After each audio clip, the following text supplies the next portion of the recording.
My name is Dylan CineMasai Green, and welcome to the Real Notes podcast. I speak with rappers, producers, journalists, and other hip-hop adjacent figures about their relationship with movies, and, if at all, film inspires their craft. My guests this week are New Orelans-via-Philadelphia producer Wino Willy and Philadelphia rapper FOHDH Matthew. We spoke about One Battle After Another, Fantastic Four First Steps, Power Rangers, Bad Boys, Belly, their respective paths through hip-hop and Philly, mixing the fly with the thoughtful and black liberation theology, working with Backwoodz, and the creative process behind their collaborative album Matthew Gets Sick of Cheap Wine and Prefers Gruaud-Larose 1945. Come fuck with us. What's cracking, everybody? Welcome back to Real Notes. It's fall outside. Like it's not summertime today. I'm in a hoodie. I'm comfy. I'm not normally one who's like, I like the fall. I'm more of a spring and summer person, but this, like, it just feels nice that it's getting cold. It's just I feel less like the Earth's about to spin off its axis when it's like actually cold in October. So, we here. It's a little chilly. My name's Dylan Green, CineMasai, got a lot of names, do a lot of shit outside, inside, all sides, and I'm with two really, really, really dope individuals. Both of them are from the East Coast, but one of them is down in New Orleans, and they just put out this incredible fucking project that, like I was just telling them off camera, I've really been running this shit like crazy for the last like month and change or however long it's been out, low key. Cause Will, you sent you must have sent it to me maybe like a couple weeks or like the week it dropped or something like that. And like just knowing what you brought to the table already, I was like, cool, and just the chemistry just hit immediately from track one. But so this is a New Orleans via Philly via Jersey producer. Man's a sound conductor, beat performer, master of the 4-bar loop, a bunch of other shit. But Wino fucking Willy is our first guest today, and the second is excuse me. Whoa, I don't know why my body just did that to me. But with Willy today, somebody with a wealth of experience, shit to kick, dope rapper, making his way through all of this stuff. Some of y'all might know him as Matt Ford, but I know him as FOHDH Matthew. So yeah, we got Willy and Matthew in the house today, and I want to make sure I get this title right because I thought I had it memorized and I don't got it memorized. Matthew Gets Sick of Cheap Wine and Prefers Gruaud-Larose 1945 is out now on. Let's go. Come on now. That name's been kicking people whooping Yeah, all we gotta boats. start. They've We been gotta start whooping giving all prizes boats. out to people who can get the whole name.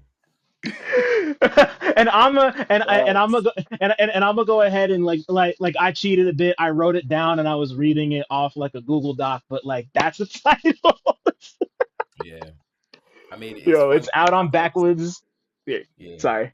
this the first album I made it difficult for myself to remember the title. Why'd you do that, son? I don't know. I don't know. It's something called it's like a challenge. It's like almost to see if people like me more than I like me, you know? Word. I mean like what better way to make sure people are actually paying attention than by giving them like a whole like 15-word short story to read, you know? Yeah, for sure. For sure. But yeah, nah. So Gruaud-Larose 1945 is out on Backwoodz. It's incredible. Please go check it out. Matt, Willy, thank y'all so much for being here, man. I'm dead hype about this shit. Yeah, man. I'm No, it's excited an too, man. honor. I appreciate It's it. an honor.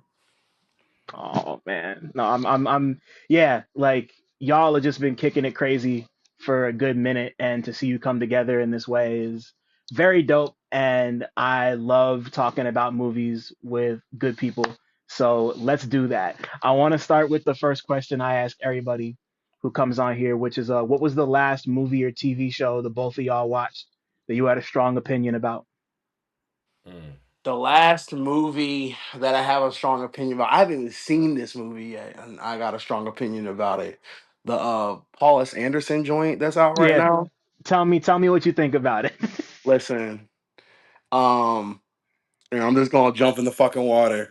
Let's go, I man. don't like fuck, bro. Fuck. Um if you don't have black children and a black spouse, like really a black spouse, don't write black women. Don't do it. You playing yourself every single time. Every single time you playing yourself. Don't do it. Don't do it. He had John. I knew this shit was fucked up when he had somebody in there named Jungle Pussy. I heard that the movie is fire, Yeah, but the first 20 minutes with Tiana Taylor on some hypersexual black woman shit. I'm horny because of revolution shit. I ain't fucking with it. I ain't fucking with that at all. The all revolution to me yeah, yeah, is not a joke. Like yeah, either you gonna be about it or not be about it. Like I come from a lineage. My folks were bombed in the move bombing in '85. yeah. My uncle is Russell Schultz. Look, do the knowledge. So at the end of the day, when I see things like that, I'm not like somebody who throws. I didn't like Judas and the Black Messiah. Like I don't like movies where niggas is playing with shit like that. Like don't, if you're gonna do revolution and you're gonna depict it in a movie, don't Mm, use it as your set piece to tell your story. Go find something else to use as a set piece. If it's unless it's like Star Wars or some shit like that, I'm not trying to watch um silly shit revolution. It's not enjoyable for me. So that's yeah. but outside of that, the last movie that I've had an opinion about, a strong opinion about, is Demon Slayer. I Oh thought Demon man. Slayer was like I'm an anime nigga, so that was I felt the way watching Demon Slayer like I did the first time my pop rented a Dragon Ball Z film for me. Wow. Which was like Cooler's Revenge or some shit. And the way that they put the story together, animation, everything was crazy to me. So that's it. But yeah, I ain't fucking don't play with the revolution. Don't come Yeah. out here and play with that shit. It's not I funny to me. wanna It's a joke. I want to touch on that first because I mean like first and foremost the person Jungle Pussy who's in the movie, that's like she's like an actual person, and that's Yeah, like she's a rapper, and like I'm that's like I'm she's aware. playing I'm aware of herself, her and music. I'm yeah. just saying. I'm just saying to not change it in context is everything. You know what I Yeah, mean? Like yeah. I'm aware of Jungle Pussy as an artist. Like not being unaware of Jungle Pussy as an artist. I'm saying that in the context of Paul S. Anderson's films, where Paul S. Anderson does not have black people in his films like that, to write Right. something, and he got black kids. He has Maya Rudolph is his okay, cool. But at the same time, he wrote it in a way where the fetishization just jumped off from everything that I've seen already, and I haven't even gotten to watch this shit yet, and I can feel it. I can peep that, and Yeah. it's one of those things that I can't rock with it. I can't rock with that. Like I have too many women in my life that have um been integral, and I'm not saying that people can't be multifaceted, but if everyone else isn't multifaceted in that way, then it cheapens the art. Yeah. That's not what we here for. Let me move on. I want to hear what Matt got to say. Nah, I feel you. I'm It's sorry. probably funny because I haven't really been tapping into movies lately because I feel like I get so lost into it. But I've been in situations where I have way too much time on my hands and it's way too much noise to really focus. So I've been presented. Well, one, I took a slider to see Fantastic Four. That joint's horrible. Um, joint's horrible. It's like the worst movie I ever saw in my life. And two, I ran into Superman on some like just on a humbug, and that shit ended up being kind of good, but it still was pretty fucking bad. So Hmm. I don't know. I think my grand old opinion right now is that superhero movies suck, and if you want to rap with me about them, I'm probably gonna be rapped out. I don't even know what to say about them anymore. I don't think I've seen any of the new Spider Mans with the little nigga. What's his name? Holland, yeah, Tom Holland. Yeah, they just I feel like they just re-rock Spider-Man too much too. Like y'all Yeah. re-rocking this shit. We rocking the shit out of Spider Man, Yeah, bro. They rocking the they fuck they, out they of do this the same joint. shit with Batman, honestly. Yeah, Uncle Ben had Like, died like 30 times. Like, we're not trying to see cousin yeah. smoked again. You know what I mean? And then now we gotta go off this story from now Peter got all these people who got smoked. I don't got time for that. You know what I mean? Same thing with Yeah. Batman. Right. Same thing with Batman. I don't got time for that. And then they got this like hipster ass Batman that they lock like right now. He like first couple scenes he sexual assaulting. He peeping Tom. You feel me? On the black bitch. Like I'm not fucking with it, bro. Like I'm not fucking with it. So I think my next path just kind of going to get into like weird French films and see Yeah. where that takes me because I really do want to expand myself when it comes to like my own visuals. And I'm not being Yeah. challenged right now. Huh? Oh, yeah, no, I was just agreeing with you. I wasn't saying nothing. Yeah, I want to be challenged with my own visuals, and right now I'm just not being challenged. I end up watching something that's old as fuck to be entertained, versus watching something that's real. You know what I did watch that I really fucking enjoyed? Evil Dead, Ash, the boy Ash, The first one, second one, when they're in the crib. second one, That the shit is best one. fucking Yeah, yeah, good. yeah. It's a lot of That movie's fire. screaming. I just think white people like to scream. But after you get past the screaming, that shit is hot. A lot of the like actual like the real effects and like the sequencing and like even the jokes, is just really something that can't be repeated. Right.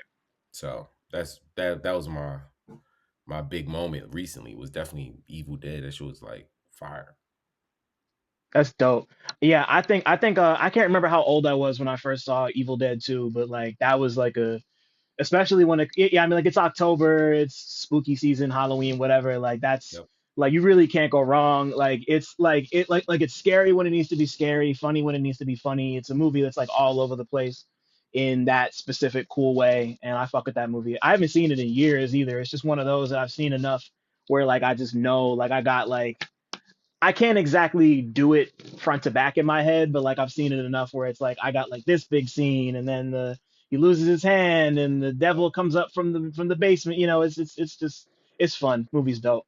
But before we move on to more specific stuff about the two of y'all, I wanted to because I remember because I did get to see one battle after another, and I have a few thoughts I wanted to because I don't think I've talked about it like at length on here, but like because I mean like as somebody who also really doesn't like I take the revolution very seriously, and it was really interesting to me that like the movie itself, like it's happening in the movie, it's part of it, it's like I don't want to call it set dressing, but it's like it's not a movie like about revolution because like that's what upset me about Judas and the Black Messiah too. I agree 100%. Like I was that movie irritated me for a couple of reasons. The thing I loved about that movie was Quelle Chris and Chris Keys did incredible with the score, fantastic shit. I've said that a bunch and I'm gonna say it again, but yeah, like I was like I finished Judas and the Black Messiah and was like, why did we make the fucking CIA operative the main character of this movie? That was weird. It didn't really rub me the right way. I think I love or love is a strong word. I liked One Battle After Another for what it was, but you could tell that there was kind of like the stuff is here, and you could tell that he didn't have like 100% of a grasp on it. It was just kind of there for him to tell a specific story, and I completely understand why that would turn you off. Like it makes complete sense. Um, I thought it was real entertaining just because like I'm a big Paul Thomas Anderson person, but like it's like I haven't stopped thinking about like my opinion changes on it by the day. It's definitely one of those. So I yeah, like I enjoyed it and I'm excited to sit down and watch it again and really let it sink in once like the hype dies down because it's still very much like hype train central for that movie right now. And Jungle Pussy was great in it. I thought she was dope. She's only in it for like 10 minutes, but she was fucking awesome in it. But like yeah, it's I get I 1,000% get where you're coming from because like Mhm. initially I was going into it expect you ever seen How to Blow Up a Pipeline? It's a joint that came out like maybe 2 years ago, I want to say. Who directed that joint? Oh, I can't remember. It's like it's somebody newish. I'm blanking on it right now, but like it's a movie about a bunch of kids who meet up in a forum online and they go to an oil rig in the South, and like the whole movie is them organizing how to commit this like act of eco terrorism and like Hmm. destroy destroy the pipeline because it's about to fuck up some of their houses, and it's like Yeah, they need like to do that with the AI shit in Tennessee. yeah, come on, man. I'm saying, Fuck, like, bro. yeah, no, they're really poisoning those poor people, and it's like, that like the AI conversation's a whole other 2 hour shit, but like I saw that and was like, I saw that like in a movie theater, and I felt like I was about to get nabbed by the fucking feds as soon as I walked out. I was like, whoa, And you said it was like how to blow up a pipeline. how to blow up a pipeline, yeah. Yeah, I'm about to So peep that. it's tight. So like I was expecting something like that, but this is very much like the stuff's happening, but it's not a movie about that. Which is like which like if you ever watch it, I'd be really interested to hear you break it down further. But like anyway, I just wanted to get that off before I forgot about it. And No, you're good. You're good. I You're just good. think that it's weird that my thing is I think that it's weird that Leonardo DiCaprio keeps be putting in these like weird ass situations with black people. Like yeah, he don't really main character with black people unless they're in that type of fashion. You know? Like he can't yeah. main character with a regular nigga. No, it can't be no regular person nigga in the situation. Nope, this nigga gotta be a murderer or like a slave fucking shit slave or like he superhero. Slave he superhero. have Yeah. power and he's saving them like Oh, or he's the slave master at a point. He was slave master. What is that Hollywood one? That one was just fucking same Once thing upon a too. time. Yeah, Once Upon a Time in Yeah. Hollywood. Like, why does he keep put? hmm Why does Leonardo DiCaprio keep put? Like, what is his opinion on black people? Like, I don't know, man. And it's weird because like I know him and Q-Tip are like best friends or something too, which is like I'm not. I can't say that. weird. See, I want Yeah. to say some sus ass shit about Q-Tip, and I can't even say it because I'm a rapper. You feel me? Yeah, Like, man. Yeah. yeah, look. You know I'm about to say some shit. I can't even fucking say it. Nah, you gotta Yeah, be. nah. Don't Yeah, activate yeah. Matthew. He Yeah, gonna give you nah, some nah. takes that gonna break. He got the takes to break folks' hearts. He gotta get a couple more records in first. Got to get a couple more I records in Yeah, first. before I get yeah. canceled.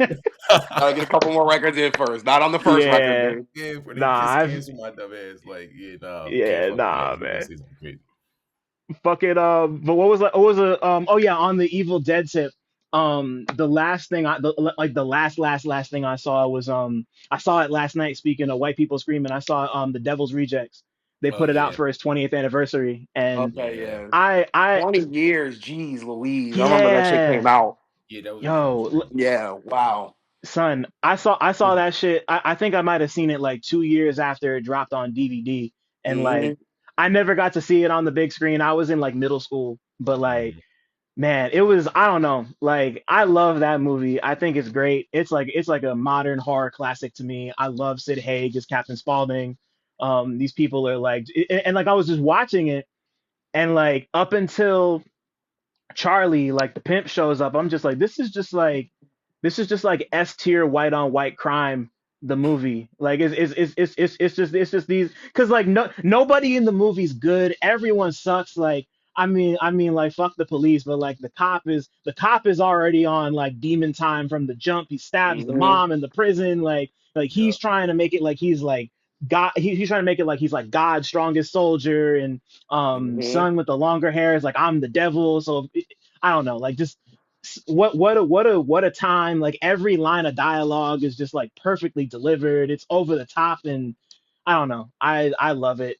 I had never seen it on the big screen, so watching it on the big screen was amazing. I thought that shit was dope. It's I'm a simple man, you know. hmm Yeah, yeah. Sometimes that's the simple pleasures of niggas redropping shit is really Yeah. important because especially when they got like a 35 millimeter film that redrops or like a Hmm. 70 m. Yeah, nothing like it, bro. Yeah, I want him to fucking redrop. I want him to redrop. What's that shit when they in the woods with the VHS camera? Oh, Blair Witch. Blair you Witch. Blair Witch, yeah. I want him to redrop. They Yeah. usually do it like every year. You get to catch your Blair Witch somewhere, but Yeah. yeah, I highly doubt they're gonna do like the 35 millimeter version of it. But I I don't know. I'd be in on that shit, because yeah, I once again, that's a movie I never got to see in theaters either. So Yeah, Blair I'd Witch I'd is love to see crazy. that on a big screen. First one is Yeah, good. man. I caught it one time randomly when they redropped it in theaters, and it was just like Chef's Kiss for sure. It's just like the Mm, writing horrible, but like the concept beautiful, you know. yeah, So definitely a good movie to see on big screen if it ever redrops. I wanted to for see sure. Sinners too, but I don't really like watching hucking and jiving ass niggas. I hate that shit. What you mean? You mean like the specific like time period type I hate shit? that shit. I hate that shit. Like, why these niggas shucking and jiving? It's Yo. 2025. We can put some shit out where niggas ain't shucking and jiving. You know what I mean? Like, the fuck? Like, but whatever. You know, I heard it was a good movie, so I got to pop out and see that joint. Yeah, I liked it. I thought it was cool. Yeah. There's it's significantly less shucking and jiving than you might expect. If you're talking about it in the way I think you're talking about it, but like No, either no, way, like no, like yeah, the literal shucking and jiving. Like, got it. Okay, okay. there's a nigga in Philly who got this joint called a juke joint, and it's like Oh, he okay. made it because of that's what I'm saying. Niggas start doing shucking and jivey ass shit after a good shucky jivey shit come out, and I hate that. I He's hate like, when I niggas don't be Okay, want doing shucking okay, and shit. jive. okay. Like I shouldn't have to deal with shucking jive in 2025 because you want to show a fucking movie. Like that's fucking crazy. You know what I mean?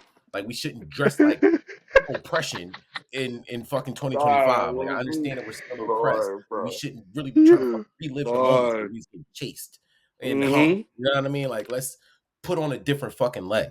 Okay? Like let's leave the fucking banjos at the crib. Okay? Like let's not do this shit. Yo, So they brought the vampires out, son. It was worth it. This shit was cool. yeah. Watch it at some point. It's worth it. I think that's Yeah, I'm hilarious. gonna But I pop get it. it. I get it. I get it. All right, and I can say this one because he not no fucking rapper. Michael B. Jordan can't fucking act. He can't. You're the second person to come on here and say that shit. That's so When he get funny. that That's when he get that hilarious. speech, when he get that dumbass speech about fucking Africa and niggas in the water, I'm like, nigga, you're not even passionate. You're not even gonna Yeah. die. You don't even have to die. You're choosing to fall into the ocean. Like, yeah, nah. You're talking about in Black Panther, Yeah. the Yeah. speech he gives where he gets stabbed in the chest. Yeah. Oh my Uh, god. I was just, can you just he- die they already? wanted to let him Die. get that off, bro. Get that Like, off. Don't be in the water with my ancestors who jumped off the boat. All right, bro. Hey, I said, all right. they on pa- CA out on for the shit. paper, I'm sure that shit read so crazy. Like I'm sure if Yeah. I was there, I would have been like, Tears, shit. right? Like that's Hold up. god damn. Like, yeah, do your thing. I Um, Mm-hmm. okay. Willie, I'm gonna ask you first so we can jump this off. What's the first movie, or actually, this is for both of y'all. What's the first movie experience y'all could ever remember having? It could be at the theater, it could be at your cousin's house, just like the Oh first thing that yeah, comes to mind. first Yeah. first movie experience that it's one of my earliest memories. My people took me to see Lion King. Hey, yeah, that's my It's like first the too. first movie, and I all right. remember like I have like three pivotal movie memories from my childhood. It is first time of seeing Lion King. I was like four, seeing Power Rangers in the movie theater. And that The shit was crazy. Like, I The don't Ivan care if Ooze it's joint, not right? shit. That shit was crazy. The Dr. Ooze joint, that shit was crazy to me. Yeah, yeah, I yeah, like yeah, I yeah. it just was the niggas had the shiny suits. Like I was like, this is Uh-huh. it's not like the like it was our first time in my mind realizing that TV and film are two different mediums as far as like what they're doing. So like Yeah. I think I go back and think about how that made me feel. Sometimes creatively I think about how that made me feel like, all right, if I want to step up, I gotta feel how it feels to change from the spandex suit to the hard, you know, chromed out suit. And then finally at my cousin's house, the first time I saw The Matrix. It was Mm. like 2000, and it was my cousins. We were like in the room. They got the DVD for that shit, and like I was on DVD like first was out. Like cousins Yeah. had some bread, put the TV up, and it that was like the first time I heard music. Like watching The Matrix the first time was just Mm. couldn't I couldn't perceive what was going on screen type shit. Like I was like, what is happening. Conceptualizing that shit was interesting. And I was doing martial arts back then, and um I watched a lot of old kung fu movies, so kind of feeling the influence, but I wasn't really worried about it. I was young, right? So I'm not worried about the influences. Just in referencing things that I've seen in my life, and then watching that film with the cyberpunk aesthetics, um with everything else that's going on, like being released from a fake world. Some shit as a kid you can relate with. We all have times where like, oh, how can this reality I'm in may not be uh the only reality that I'm seeing. So uh that was really pivotal in my life. But those are like my three: Lion King when I first saw it, Power Rangers, and The Matrix. Everything else after that is I'm chasing those feelings. Yeah, that's a crazy 1, 2, 3 punch, man. Yeah, like I was saying, like Lion King was my first movie experience too, or at least it's the first one I can remember. Yeah, I don't know, like yeah, I feel like those, especially for around that time, like those three are just like they're pivotal. They're just like burned into it. Like if you grew up in the 90s, 2000s, whatever, like, or even if you were there by osmosis and you were like a little kid, like I was. I had to have been like 4 or 5 when I first saw Lion King. I think that's how old I was, but like, it's Hmm. just like burn into the brain type shit. Like the Matrix is, I don't know, like there really might not be, there might not be better. Well, let me not say that. It's definitely one of like the best sci-fi movies ever made. It's one of them. It's Like the you could best. It's even the make an best. argument that it's the best. It's the best future dystopia movie for sure. Oh, for sure, easy, Hmm. Easily easy, the easy, best easy, future easy. dystopia movie. Like so, I agree. Yeah. But Um, what about you, Matt? What about you? my first movie I can remember on paper. Well, one that they talk about the one they talk about my family is the first movie they took me to was The Hook. Whatever. I was one. I don't fucking remember The Hook. Okay, but the first movie I Yeah. remember was Bad Boys. They took me to see Bad Boys. I was Classic. little. I was little, bro. I was like 7 or Our some people shit like used to that. do shit like that. I remember going to movies I was supposed to be in. They didn't Yeah, they didn't it check the was R rated Easter. back in the '90s. They let you cook. It was Easter. I was fly as shit. We went to go see Yo. Bad Boys. I'm like, oh shit. I don't think I've ever heard anybody cuss that much in my life. In my life, I've Yo. never heard anybody cuss that Mhm. much or seen that many people get shot. So it was just like, yeah, this is life. This is hot. Like, this is my shit. So I was an action film guy for a hot second after that, just like wanting to watch whatever action film my dad wanted to see. But I definitely vividly, we had a picture. We even got a picture of me in my little suit and shit standing in front of Damn. Bad Boys At the. at the movie theaters. Up, I think we was back Cheltenham too. Like we was at the one because there's a couple fancy ones, but at the time one of the fancy ones was above Philadelphia, so it was like Germantown Yeah. and then Cheltenham, Mhm. and the one back Cheltenham was considered like a big one. And if you don't know, back is north. Okay, so if I say back, we going north. All right, Yeah. but but back Cheltenham is northern above Philly, where a lot of people said that they from Philly, but they're not from Philly. And that movie theater is hot. Um the second one, hmm, that's a good one. The second one I remember is fucking Space Troopers. Um Not because it was a good fucking movie, because at the time I couldn't deal with gore because some shit that happened to me that my people didn't really know about. And um I fucking walked into the movie theater and she was chilling. Like after the titty scene, which I don't think I've at the time seen many titties. Uh After the titty scene, this nigga get cut in half. Like, and I'm like, yeah, I just stood up, was like, yeah, nope, I'm not watching this shit. Like, absolutely not. So vividly remember getting up out of Space Troopers and walking the fuck out. Like, Wow. um, How old were you? oh, bro, I was just young. That was like 8 too. That was like 9, maybe Wow. like 9, 8. Like Space Troopers was 99, so I think Space Troopers was like 98, 99. So I was like either 9 or 10. Horrible experience. That shit was horrible.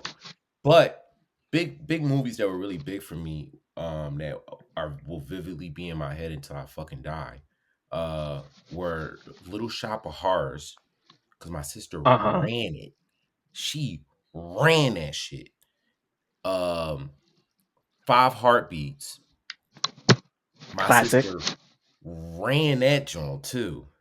And I don't know if anybody knows it, but the early 2000s, girls were really into Save the Last Fucking Dance. Of course, I know Save the Last Dance. What are Oh you my talking about? god, my sister Like, ran that movie, bro.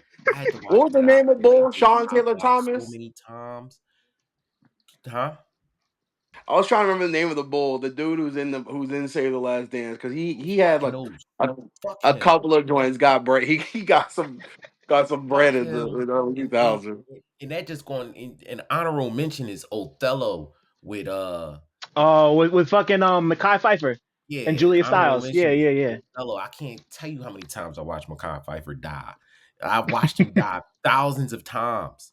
Okay, this is one dying motherfucker in there. Like I've seen You it. s- I've seen you Othello said die. thousands of times. Watch Mekhi Phifer die in that dark alleyway 1,000 times, bro. Wow. So yeah, Yo, the I would. only okay, the only scene I remember from Othello is the one where he and Julia Stiles are having sex to Aquemini. Like Yep. that scene is just it's just in there forever. And then he looks up at the mirror, and then like on the verse switches over to Big Boy's like third verse, and he's like Mm-hmm. looking at the yeah. Othello is nuts. Yeah, Othello's Othello is insane. fucking crazy. Yeah, Othello's fucking insane. Yeah. So Damn. On that note, I mean, like this is kind of similar, but maybe y'all have some other answers. Like I like to think of this next one as like a capital M movie, like some shit that you saw like after you started to develop, like after your palate and taste started to develop, and you get a little older, and just something that's like really like connected with you in like an art, emotional, artistic, or spiritual way, like something that was like a capital M movie, like this is a movie type shit. One of um the earliest of those. I think mine's would I would go Belly. Yeah, great Yeah. choice. I think I would go Belly. I think this is an era where like my life was, no matter what, my life was flooded with music videos. This is my MTV in the morning before you go to school type shit.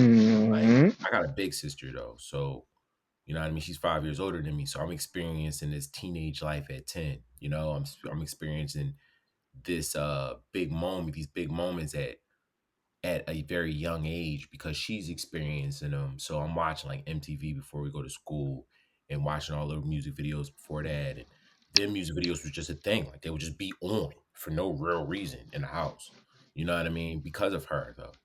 And I feel like that was just instilled into my childhood. So when I finally became a teenager and I'm like trying to reach for the stars and find like movies that kind of relate to the lifestyle that I was into, and two, um, just like the visually appealing side of things that I like, Belly was one of those things that jumped off.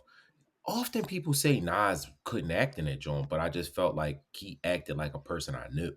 So didn't Mm. feel unfamiliar. I feel like a lot of the times people who watch that movie they expect Denzel Washington, and they clearly that you clearly don't got no friends from the hood. You Can we clearly can we like can we niggas. talk He just about he wasn't forcing it. the with Belly specifically? Like I feel you on that because I felt if you look at DMX versus Nas's dynamic, why wouldn't Nas act the way he was acting? Like They why say he was wouldn't he forcing be rhymes why though. I mean he Nas gave me someone who I'm not gonna say is not emotional, but desensitized emotionally. Like detached to a certain extent. And people that I know who are detached act that way. So Hmm. why was he gonna give up some performance? Like, But you know what I mean? the Like, the super emotional portion that got me was as my then at 15 I'm rapping. At 15 I'm studying rap. And I'm studying it from the bottom to the top. So I'm starting off at like your Slick Ricks and going to your whatevers, but on your way up, even if you don't like them, even if I didn't like it, I would study it. So on my way up, I got to Illmatic and got stuck. And then, Belly coming back in my life a little bit later in my teens, it turned into, damn, he had that moment where he gave that young boy the chain. I even got a mask and gloves, but slugs. Like that verse, I forgot the name of that song because usually One it'll love. come out because I haven't listened to Illmatic in so long. But he basically, what's his name? Hype Williams basically redid one of his songs for that scene, and that was Yeah. really big for me. Like when I noticed that, I was like, whoa, like that that literary, like to literally write it and then to have it come out. That's how I vision all of my videos after that. I was just like, damn, Mm, how can I make every single word happen? Right. So even if I'm like saying some shit like I'm sliding in a Ferrari with two choppers out, I want to visually make that happen. Like I'm in a Ferrari, yeah. guns just hanging out like that, or just some dumb shit. Like whatever the case is, the literal side of it made it beautiful, you know, and how sad it was at the same time because you couldn't envision. My fault. Sorry to interrupt, but I just wanted to shout out the Real Notes Patreon one time. For as little as $5 a month, you get exclusive goodies like video of every interview, 2-day early access to every interview, an invite to the Real Notes Discord server, exclusive access to the Real Talk Movie Night archive, and early pre-sale links for all live events. If you want to give a little more, you get other exclusives like retro 60-second movie reviews and monthly 90-minute workshops with me, where we can discuss whatever creative questions or projects you might have going on. Head over to patreon.com/realnotes. That's REELNOTES to join right now. I repeat, all videos will only be available on the Patreon. Thanks for listening. Shout out to my patrons. Now let's get back to talking. Because Youngboy was talking like in that verse, he's talking about like putting two Phillies together and all of that shit, or talking about his hood, like some Queensbridge shit. And he gave the young boy his jewels to kind of like stop doing what he was doing. Young boy was talking about busting off the roof. In the verse, all of this shit is talking. You don't really realize it until you see the young boy, and it's crazy because I was that young boy. You know what I mean? I was a wild ass young boy. So it's crazy to see that, and I always related it to it because I was a wild ass young boy, because it was somebody trying to save him. And when you're a wild ass young boy and you're into all of this other culture shit, you low key just kind of waiting for that nigga, some old head to tell you to stop, but they don't never Mm. show up, you know? So you just kind of like, oh, nobody's telling me to stop. I guess I'm gonna keep going, you know what I mean? Until something really happens to you. So it that's a big film moment for me that was more important than a lot of like film moments for most Americans, because Yeah. it just really resonated with like both me and my neighborhood, me and people I know, like me and something I'm connected to culturally. So that's my favorite for sure. I mean, I mean, like every time I think there's more, or every time I think I've said what I need to say about Belly, there's always something about it that jumps out. I mean, like we could talk about like the intro and like how beautiful, like to me, like that's one of the, like that might be one of the greatest movie openings of all time. And like you could tell Hype is such a, you could tell he's such a fan of all of this shit. Like I didn't even consider the shit about Nas, like, and like that song specifically, like that's so fucking ill to me. And like even and, like I think my favorite scene in the movie is where he's coming out the barbershop, and AZ shows up. He's like, yo, I'm getting ready to blow, done. And just like that whole little bit, like right before he gets shot, like that, like I've never been involved in a shootout at a barber shop. I was once involved in a shootout at a chicken shop though, but that's a story for another time. But or like I wasn't involved in the shooting. I was like in the area in a shop when it happened. But like I got exactly what they were trying to put down between him and Nas and AZ in that scene. I think I've been meaning to go back and rewatch Belly. I bought the first pair of glasses I bought from when I first got my prescription were like they were like fake Cartiers because of fucking Nas and Belly, and I was like I want to look like that. So Yeah, man, it's like it's sincere type shit. yeah, man. Like, yeah, I mean, like it's a special movie, Like I think I have a lot of feelings about Belly, so I feel Yeah, you same, 100%. Fuck. same. Um, Will, what about you? Also, you're muted, by the way. Thank you, because I was definitely There about you to. That was definitely about to hop up. Um.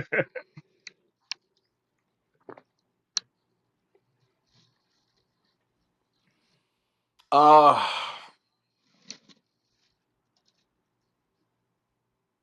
Probably Malcolm X, Yeah, yeah. Spike Lee. And it's contradictory to what I said regarding Revolution, but like as a If you film, black, you can do uh, it. If you black, you can do it. you can do whatever Say you that. want with.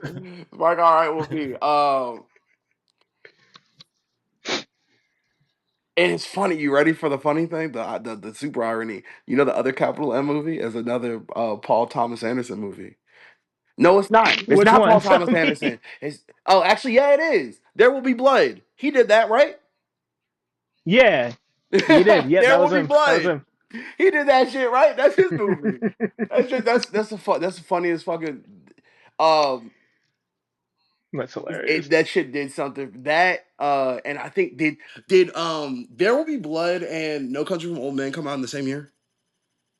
Basically, Like like the if same they within a didn't, they might as six well have. 8 month span of each other. I know I'm supposed to Yeah. choose one, but it's those three. It's There Will Be Blood, Malcolm X because of that opening intro with the flag burning Hmm. and the speech, the end with um Nelson Mandela and the kids, I am Malcolm X. The crane shot with the his dolly shot where he's going to get Yeah. assassinated with the Sam Cooke in the background. Um Angela Bassett's crazy in that movie. Denzel, that's Denzel at the height of his powers. Denzel, in my opinion, like him in Hmm. that is one of those luminary movies for me. And I was reading autobiography of Malcolm X at the time that I first saw that film. I was 11 when I was reading that, and for Hmm. me, for me, it was just one of those. It was one of those moments, like what I was going through in my life personally.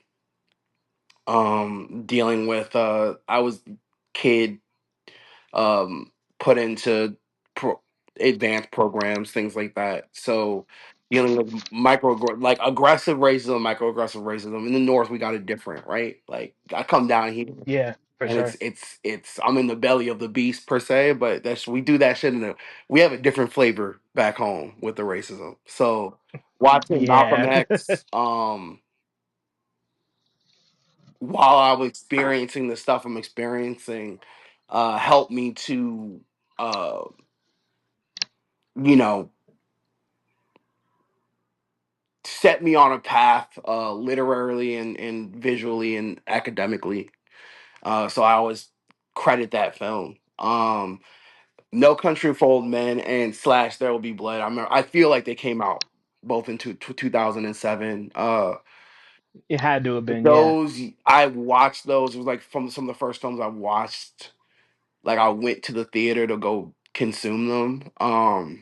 And went back multiple times to the theater, like paid to go back in to go see them. Um, both of them as films were just so visually captivating to me. And then the acting in both of those works is amazing. Javier Bardem as Anton Chigurh is like I- you people say Mike Myers or Freddy. Anton Chigurh is like having someone where they flip a coin and kill you is crazy. You know, Yeah. like, I You're muted, Matt. We can't hear you. Talking about Candyman? no, I'm talking about No. I'm talking about No Country for Old Men, the Hitman and No Country for Old Men. Javier Bardem, who plays it goes by Anton Chigurh in the film. Candyman. I'm gonna say about Candyman. Yeah. Listen to what I said. Listen to what I said. Go look at back at Candyman. What do you think I feel about Candyman? Candyman is one of those ones I like, but You You know, talking about the racist shit? come on, bro. You go come out here. He's trying to hop out the film, the mirror for the white girl, terrorizing the folks in the projects. Shit, crazy. Why you terrorizing I the guess folks you in the just struggling. projects? Why you terrorizing the folks in the projects, bro? Come on now. Come on now. Nah, That doesn't make sense. it was If no, you haunting niggas that killed you, okay. But he out here in Cabrini Green bothering working class black folk, and then Yeah. because the white girl gonna burn herself to no, I feel like all right, I feel like we're gonna get a little deep on it. It's because of the whole shit of Willie Lynch, right? If I'm a black Mm, man, who I'm going haunt. Like the Willie Lynch theory is no matter what, even after death, it's like almost as the biggest statement. Like even after death, I'm only gonna haunt niggas. Like, mm, and I think that's bigger. That like even if it was an accidental statement, it's a pretty big statement. Like mm-hmm, I was recently watching some shit, which is crazy because the lifestyle and the shit I rap about and shit that I'm still kind of into. It definitely is contradictory, but my man sent me this video. One of my niggas, like one of my block niggas, sent me this video. Was like, and this bull yelling like, "I got this gun for other niggas. I don't got it for nobody else. I'm protecting myself from other niggas because if he gets into it with a white man, he probably not going up because he knows that he's getting cooked for the rest of his life if he up. So yeah. that's all Willie Lynch. We have gotten is in our since trauma lives in our DNA. Sometimes irony does too. So the irony of Candyman is that he got killed by white people and he still decided to haunt the blacks because he felt as though Mm, those are the people who really did it to him because they allowed it to happen to him. You know what I mm. mean? Okay. All So right. All right. interesting. All right. yeah, I can Candyman is fuck one with of the that ones. perspective. I can fuck with that Yeah, it's one perspective. of the one. Hey, granted, do we need? Also, think about it. Do we need a nigga going around killing white people in the movie? Probably. But but are they going to allow you to drop that shit? Probably not. No. Yeah. You're Hollywood is not allowing you to drop that shit. Not unless it's some indie shit. Not unless it's that like a joke. Like, oh, we gonna try to kill us. White boys trying to kill us. Like, it's a joke. Yeah. They're never gonna allow it to happen. Or it's like 12 years a slave, and you gotta watch a nigga get beat 30 billion times before they decide to kill some white people. Like, Yeah. they're they're not gonna ever really give us a horror film where somebody's catching wreck and not wasn't a slave to Django. Like, you know what I mean? You gotta be a slave first, gang. You know what I mean? For what Hey man. kill some white people. Oh, So Somebody's gonna try to make it happen. I have faith. there's plenty of script I out there that's fire. You feel me? Oh yeah. I'm sure it's a dozen out there that go crazy. mhm. I'm sure it's people trying to get that shit made right now. Yeah, it's Uh, probably a couple scripts out there that's like, whoa. right. Yeah. I mean, like, get people funding, get bread. Let's do the same thing with music before we move on to some more specific stuff with the two of y'all before we get into this album. What so like for the both of y'all, I mean, like Matt, you've already like delved into it a tiny bit, but when did music become capital M music for you? Not even in terms of wanting to make it, but just like recognizing it as music and really fucking with it, you know? Let the boys be boys. Mm. Slam. Dun, dun, dun. That was the first one. I was 2, and it was just a big deal. And that's one of my first memories with my dad. I would say it, and he would say it back. Hmm. Yeah, so that's like one of my first memories with my dad ever. I would say it, and everybody's like, "He loved this song," and then "Let the boys be boys," and I said, and um, yeah, so it's always been a thing for me. It's always been so. My house is so musical as a child. Um, Still, even to this day, I go see my mom or dad. They're like, music is playing loud as hell. I've watched my mom watch soap opera while music is playing. Like, you feel That's me? some real So shit. I don't know when it was. It's been capital M since birth. Like, I guess that's just a part of Yeah. really, like when you're a black person. You know what I mean? Yeah. Like when was it capital M? Like I'm rapping now since 10, so it just feels forever. Feels like Right. Mhm. forever ago. You can't. It Music is as nurturing as a mother is. So you can't necessarily remember the times your mother nurtured you into being calm again.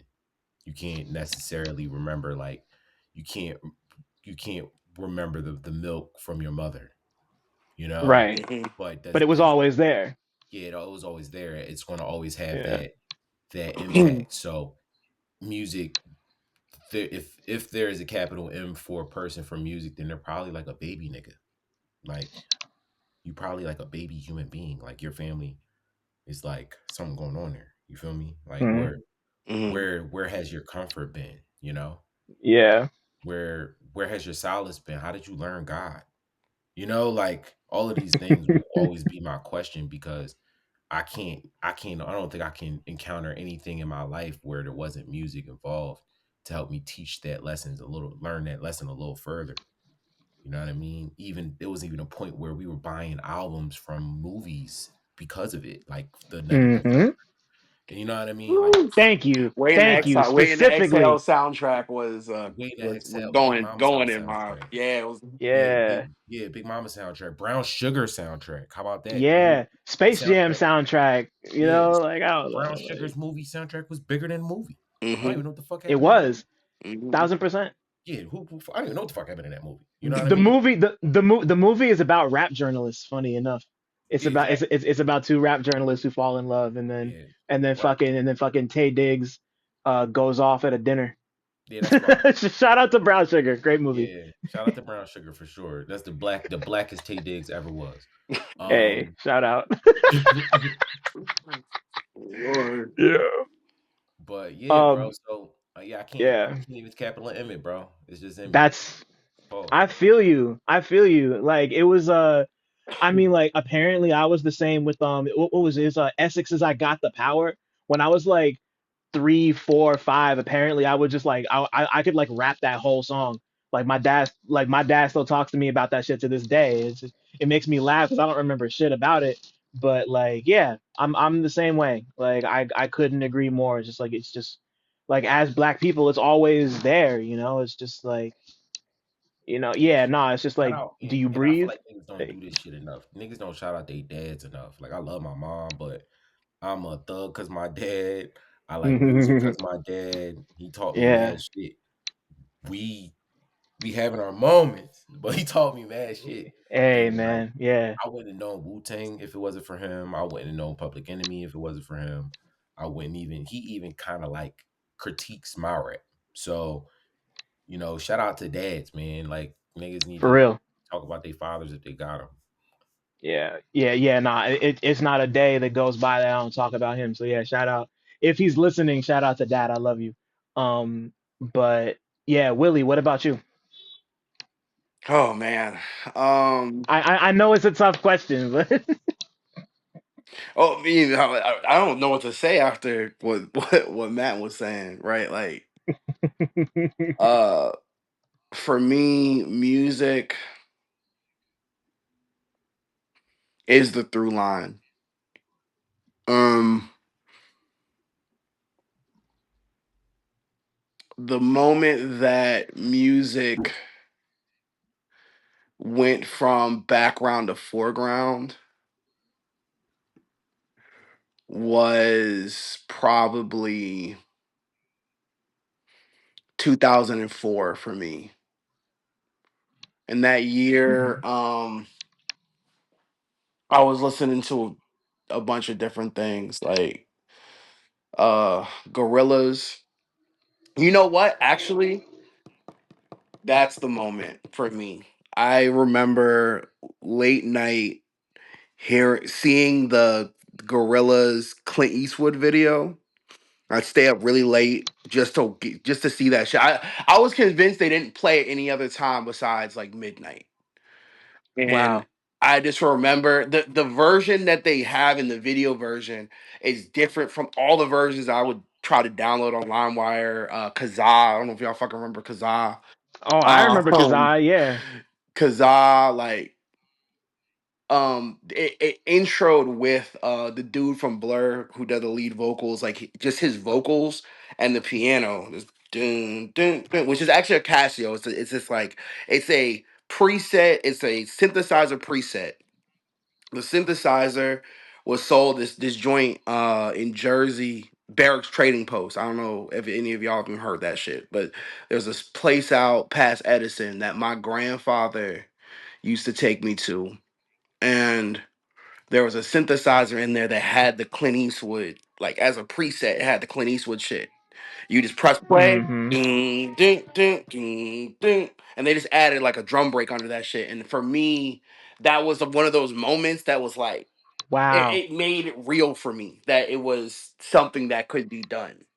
Because I understood, it was one of the first moments that I understood like there's the voice that's on here that he looped up. There's the sample from this keyboard, and then he had the drum break, which I think is a drum break. It might be a nigga playing, but it's a drum break. And then Del the Funky Homo Sapien, which I got hip to his shit because of Tony Hawk. Yep. You know, Same so here. listening to that, and I didn't realize for some like it was one of those I put it together. Like I look and I'm listening to the song and I'm fucking holding it up, being like, this is the same nigga. I can't prove it's the same nigga, but it's the same nigga because it doesn't have his name. But Yeah. so for the longest, I thought that Dale the Funky Homo Sapien was Gorillas. Anyway, that being said, shout out to him. He's on tour for 20th anniversary. Yeah. I'm so mad I missed that Deltron tour. I wanted to be there so Yeah. bad. I'm a huge I Del fan, I bro. remember when I got that CD. That was one of the ones that Yeah. the homies burnt for me, and it was like I got that Company Flow, a bunch of like the underground Cannibal Ox, and all that shit in the same Yeah. summer. Like a nigga was like, "Yeah, listen to this," and just gave me like I a fuck with that. CD book, of that shit. But anyway, Yeah. that Yeah. being said, Yeah. like Clint Eastwood, um, it might have actually been that might have been '01, not because like One More Time came out, I think around that time too. So it might have been '01 when I was up watching that shit. So like I was 10. Um See, I I remember when that shit dropped too, because it was like fucking cartoons making music. It shit fucked me up. Like, Uh-huh. the fuck? And then you start looking them Yeah. up. This is the time where Ask.com was a thing. It wasn't Yeah. Instagram. Jeeves and shit. Yeah. Yeah, Yeah. Shout out to Jeeves. yeah, Ask Jeeves. And then I asked Jeeves like, who are the gorillas? And they're nobody, bro. You yeah, couldn't couldn't find tell shit. you. Couldn't tell you You shit. could not find shit. It was They when were niggas was just allowed to Yeah. have nameless. mystique. Yeah, you still. Right. When It's niggas still hard to find. You still can't like find pictures of them. It's definitely mm-mm. some Billy Wood shit for sure. Shout out to Woods. Of yeah. Always shout out to Woods. Wait. Like the people behind Gorillas. It's uh the guy from The lead Blur, singer of Damon Blur. Albarn. Yes, it's the Damon lead singer Albarn. of Blur. He's I'm gonna the let voice of the 2D dude. Hmm y'all know I'm black as shit. I don't know what the fuck Blur is. The Blur. only and it's I crazy don't because know. the only reason I know about Blur is because of Gorillas. Yeah, Okay. you go look back. Because It's yeah, like crazy that. because like wasn't it them and Oasis? It was like those were the two groups. Yeah. They would like put And them yeah, up against. Oasis I'll is on. read I'll read some lore about some shit and be like, oh, that's why. I, Just keep going. Like, just keep. Hmm Okay, he's a part of Blur. I I'm not feel gonna you. look up what the fuck that is because it wasn't meant for me. Like, you know what I That's mean? Like, hilarious. Yo, but I mean, like, since we're all talking about Clint, yeah, like Clint Eastwood was a huge moment for me. Like, I remember seeing the video for the first time in Dell. The ghost in the video comes in and finally someone let me out. I'm like, I know that whole, I know the whole You verse. know he Like, wrote that yeah, shit based off of like a songwriting book. It was like it's a big lore thing from yeah, him. He was like how to write a hit song and wrote the rap after reading that that's so shit. tough, man. Like, He's like, all right, he's how do gonna I do this he shit? son, he's gonna eat off that shit for the rest of his Oh life, and I yeah. love that for him, honestly. Like, cause yeah, like he's still like anytime Gorillas go on tour, they be bringing him out at like, and like I'll never forget, cause like I know he had a really bad accident because they brought him out at one of the shows and he like fell off the stage, Mm. and damn. like and like he's fine now, obviously, but like I think this must have happened like close to maybe like 5 6 years ago, but like he came out to do the song, and I think he like didn't realize how small the stage. You can see it on video, like you Mhm. can watch him like like you don't see him like get hurt, but you like see him fall off the stage. He had to get like crazy surgery and shit. It was pretty rough, but No, it's crazy to anyway, hear. I'm not gonna lie. yeah, Shout out to Dell being I all right. I yeah, Truly, man. Like I love Dell. I love hieroglyphics and everything they had go. Like it was a little before my time, but I love everything they do and did. And like Hyro Day is super fucking cool. I love to see them like turn that into like a yearly event that people are Mhm. like excited for. And but I don't know, like just like those kind of homegrown rap institutions are really dope to me. We don't have very many of those like festival wise. So it makes me happy that they did that. But yeah, Clint Eastwood, huge moment for me as a kid. Demon Days, their second album, that's the one with like Book Brown from Far Side on it, and Doom's on that album. Yeah, And De yeah, La Gorillas, Soul, they're Gorillas the was, biggest song on and there. De La, of course, Feel Good Inc. Yeah, like that was yeah, like Oh, yeah, crazy stupid. tidbit on that shit. Do you know the nigga who did all the bass line? I'm saying the nigga, forgive me. The person who did all the bass lines, because it was respectfully, it's Ike Turner. That Yeah, Ike shout nigga, Turner out did to all the bass lines on Gorillas on Gorilla Demon Days. the nigga Ike Turner did all the bass line for Respect Ike. He that did some nigga, crazy bro. shit, but still Oh respect on that I man, man. said nah. Respect the on that man. nigga. On the man. The nigga, okay? Like if Respect Yeah. anybody on is the the man, nigga, bro. that bitch ass nigga is the nigga, all right? The fuck? Ike Turner, you a Nah. bitch. Fuck. Yeah, yeah, nah, man. Respect on that Crazy, man for bro. his death, you That know. that man is a legend, but he beat Whitney Houston, so fuck that shit. But shout out to him for doing No, that. he That's Tina beat crazy. Tina Turner. Turner. Tina My Turner. fault. I'm sorry. See, yeah. Scratch it from the Either yeah, record, my brother. Scratch that from the I record. got it. I got it. Scratch Yeah, that from the please. record. Nah. Yes, I said Whitney Houston. I meant Tina Turner. You Y'all Either been good? beefing You for a good? long time. You gotta watch the interviews of this nigga talking about beating Shorty. Oh, yeah, I it's didn't see the I don't. interviews. He was in the interviews Late about night, whooping late ass. fuck Yeah, Ike it was a Turner. different time, man. They were on Yo, bullshit back then. yo, we, yo, all right. I'm sorry, y'all. Hot topic. Fuck the gorillas for that. What y'all doing? Putting Ike Turner ass on this joint. Y'all was tweaking. Yo, I didn't Clip even me. know that before we came in on here. That's crazy. Yeah, clip me, cause fuck both of them. Like what the fuck? I respect it. I respect it. Those albums are close to my heart, but I respect that. I think that's You should have honorable. told me that on But Wino. I canceled Christmas. Fuck. Yeah, you can't. And oh backstab no, the stop. It's bar. only on Demon Fuck Days. that It's only blur on that too. Fuck project. He's blur. only on that project. Yeah, just They got another nigga on the we bass can line for skip other over shit. that one. But if you like We Feel can Good skip Inc., over you that like one. Tyke Turner's Fuck bass line. gorillas. Fuck you too, Ike Turner. Man, get out of here, man. Jesus Christ, that's so funny. What It's you not funny, signed but up it's funny. for. No, it's good. You signed. It's what we signed up for. There you go. You got Yeah, your man. moment. There It's you go. Fuck I Turner. Break. good, heartwarming, hearty, funny convos happening in this motherfucker. Um, okay, I want to know. I mean, like, these are the moments that like made y'all. I mean, once again, these are like the lifetimes of experiences that made music for you as Black folk. Um, when did you know music was gonna become more than just a hobby? When you were gonna like go from either doing it for fun or just like enjoying it to like I'm doing this, like I'm making a move, we're busting plays. First rap show sold out. My first And rap when was show. that? Out a long time ago. I was like 19. And I had a lot of friends at the time. And I was going by another name. I'm not going to say that because I don't want niggas to look that shit up. But I was going by another name. And a lot of people loved me in my city at the time. And I just got off this like little Blockley run. They had this venue called the Blockley. And I just was like doing like veteran freshman with that bitch ass nigga Yui. And yeah, we was doing that, and I was just doing like little pop-ups and stuff. So I finally did my first project, and it's not the first project that everybody knew me for, because I wasn't mad for it at the time. Right. And it sold out. I made like 3 bands. I was able to give my man some bread, the DJ. I was able to give everybody who worked with me in that moment some bread, and still walked away with like 2 bands on me. That's And I was like, hard. oh shit, you can make bread off this. And that kind of clicked. I feel like it was a passion project at first. Which I had to go through the waves, the motions, because it went from passion project to chasing the dragon to saying fuck the dragon completely. I'm like, I don't want to rap at all.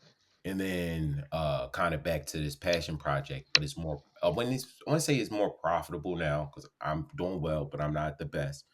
But it's more fulfilling now, Yeah. because of the reason why and how I'm doing it. So it went from fulfilling to like not so fulfilling to kind of back to fulfilling again. And I always have these like big moments in myself as an artist where I feel like they're more fulfilling than others, because they're like my breakthrough moments. But yeah, so Word. Wow. That's I mean, like I knew, yeah, in all the research I did, I found the Matt Ford stuff, but I didn't find the 1.0. It feels like Matt Ford was the 1.5, and I mean, like we'll dig in because that was gonna be my next question for you, so we'll dig into that more in a second. But I want to hear Willie's answer for when music became more than just a hobby for him. 2011. I Yeah, put out and why? I put out my first cassette, and it was a double sided. And this was niggas wasn't putting cassettes out in 2000 and whatever. It was like weird shit to do, and niggas bought the Right. shit. That same year I played A3C. I don't know if that. I don't even know if they do that shit no more. But what year I was was that? What institute you 2011. went to? 2011. I I went was there. 2011, 2012, 2013. We probably just I was there. I like was in that that. motherfucker. That was like That's South hard. by Southwest, one of the ones you had to go do. I was going to I ain't Morehouse, go to that one. Right. and I was I going to couldn't go to South Morehouse. by Southwest. I was going to Wow. Morehouse, and I was getting booked on shows, and I didn't know, um, niggas was trying to rap on my shit. I was I would say flying Lotus disciple at this time, like heavy. With my Mm-hmm. 404, just chopping shit up, raw as hell, like not understanding everything technically. Of course, like fuck that, like just getting it how I could get it in, and getting thrown on the shows, going around Atlanta, playing beat shows, meeting everyone who I still rock with now, um, and getting stuff put out physically. Like I think I'll talk about it side because someone, oh, why you get your stuff? I'm fucking divinely blessed. That's how my shit happens, bro. Like I keep Yeah. going and stay to my path and stay on my dean. And because I stay on my dean, stuff Inshallah. happens. Come Stuff on, happens. man. Come That's on. it. That's it. That's it.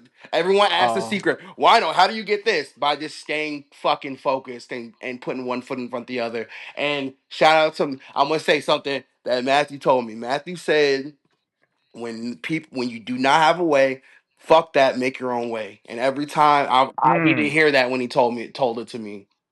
Um because sometimes you forget, you do shit for so long. Like if you losing weight, I lost 7 pounds this year. I'm gonna say it every fucking time I get a chance. I lost 70 pounds Congratulations, this brother. year. And there's moments where you step on that scale and that shit says like the same thing as earlier in the week, and you have two choices: you either fucking pout about that shit, or you look at it and say, "What the fuck did I do that didn't progress me forward?" And with music, with things, you can either look at music as two things. You can either say, these niggas is lying to me and Yep. it's not what they say it is, or I'm gonna do this shit and figure out how to make it the way it needs to be for me. If I want to do music, what do I need to do for this shit to be sustainable to me?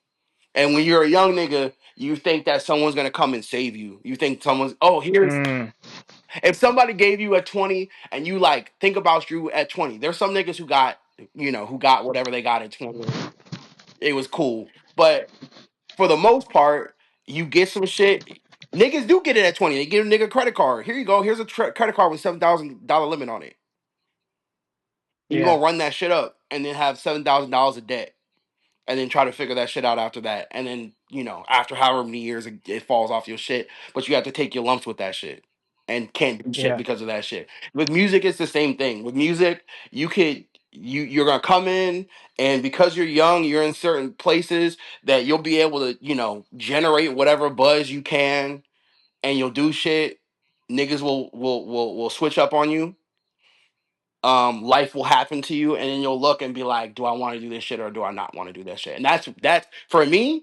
That's when I decided that shit was different. Was after that. Like what I'm doing now is after that. But Mm. I've been Wino Willy through that. God. I've been Wino Willy. You look up Wino Willy from now. You look up Wino Willy 2011. I'm still Wino Willy. I haven't changed from that. Yeah, I feel the same too. I haven't really changed, but I changed.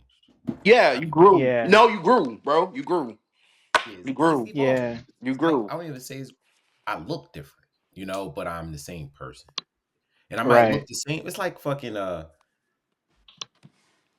it's like Pikachu, you I know? mean, That nigga look the same as the next joint too, You're but level 100 now. yeah, Fuck. he level yeah. 100 now. It's the Yeah. same No, vibe. Thunderbolt do a the little bit for XP is damage. talking different.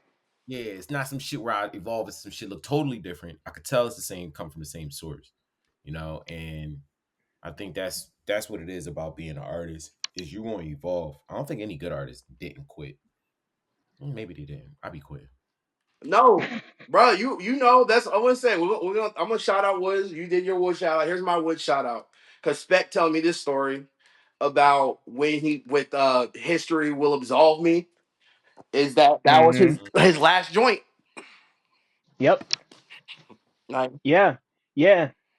I think for me, art is.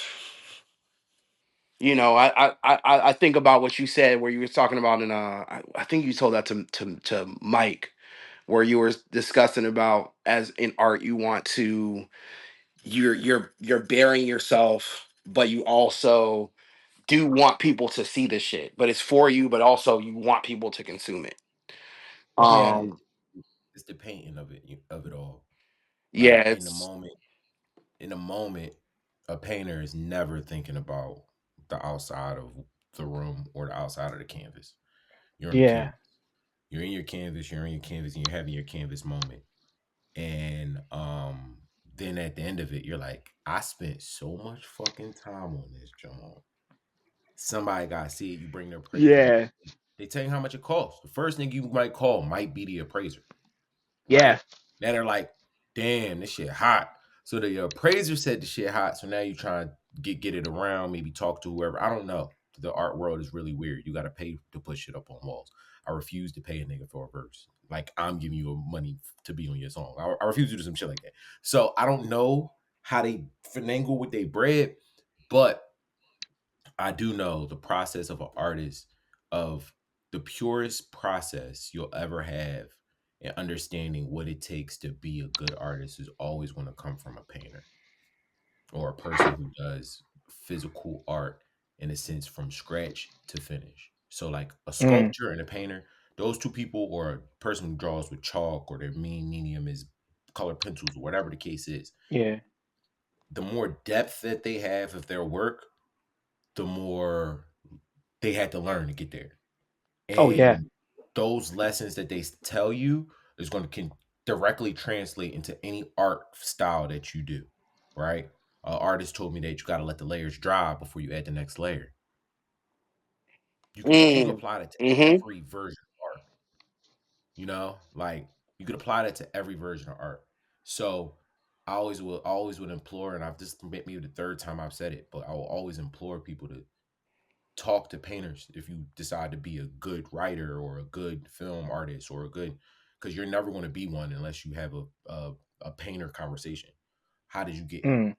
What were you thinking? And yeah, so that's how art has been for me, and I feel like that's why I quit. It's just a layer, like it's a layer that I got to shed off, and now I don't want to do this shit at all, and now I'm back, you know. Yeah. So Yeah. Yeah. No. And then you gotta let level 2 turn into level 3, and that takes yeah, time. I get. Mm-hmm. So I mean, like, it's so much that I want to touch on in what y'all two just like. that I'm just like sitting here just watching y'all go, like damn. But what do I really want to start with? So first off, congratulations on losing 70 pounds.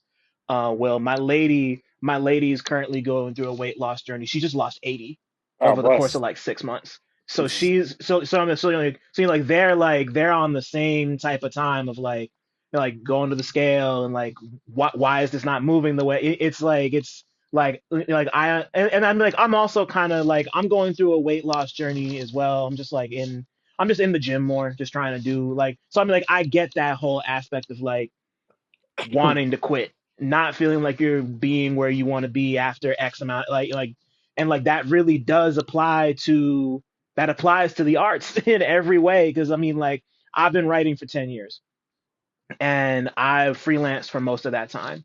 I got a couple small-ish gigs that were able to hold me down in a way that I had to freelance less.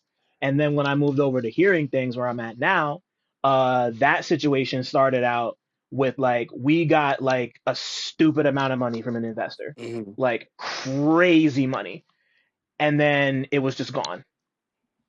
I'm not gonna get into the story. Maybe like I'll tell y'all off camera, but like we got abandoned basically and we kind of had to not start from scratch but like we had no bread. I went from making like a stupid amount of money, more than I've ever seen in my life, to nothing in 6 months. It was just and like I didn't quit obviously because like I had this like real notes had been going for quite a while before that and I was able to jump back into freelancing but like it was like that shit is devastating. Like Mhm. I know people who've quit writing for less. I know people who quit writing for like grievances, like petty shit. Mhm. Like like if I was in a different position and I didn't have the support system I had, who knows where I'd be right. It was rough. It was really rough. But I tell myself all the time that I'd be doing this even if I wasn't getting paid. I'd be taking in music and experiencing it live and being like y'all. Like I've been a part of this since I was a kid. Like I was thinking about this yesterday. Like I've been an active participant in this culture of I mean, like we're black. This is our shit anyway. But like I've been like actively conscious like I love rap music. I love hip hop culture from the time I was 9 years old. I'm 33. More than half my life, like I'd be here regardless.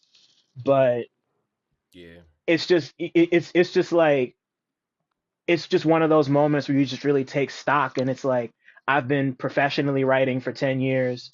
I've built connections and trust that I try not to take for granted. And there are times where it's like, damn, this really could have gone different if like one or two things didn't work out. Or if like one or two people that needed to be there when you needed them weren't there. So I get where you're coming from with that and just really like staying the course is tough. But if you're able, because some people aren't able, and we have to accept that sometimes you're just not able.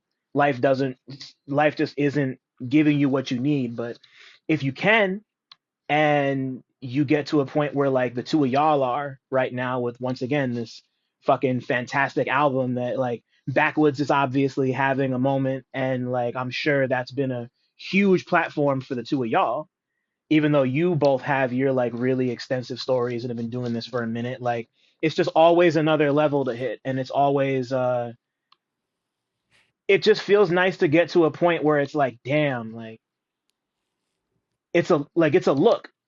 It's just good to get looks sometimes, like whether it's for validation or for advancing the shit. I mean, like Willie, like for example, like of course, like you've produced for Mock, you've produced for like Droog and all these fucking like you had already kind of made the rounds in this crazy way before. I mean, like obviously before all of this happened, but especially before like Wino from Another Planet happened, which is like the first full length project that I like tapped in and was like, oh, this nigga's crazy.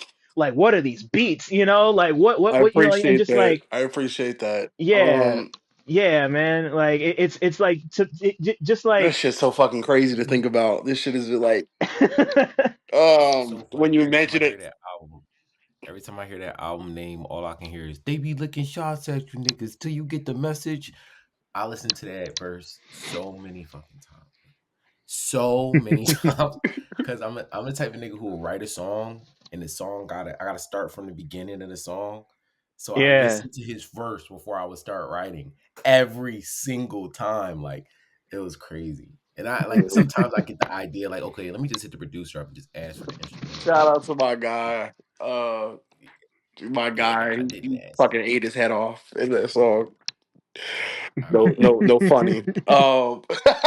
That's hilarious. This man, I nah, mean, go I had along. two But shout moments on out to this Cuz, project. I bro. had two moments on this project where folks came and I tried to like tell him like, hey, you might want to go back and rewrite your verse.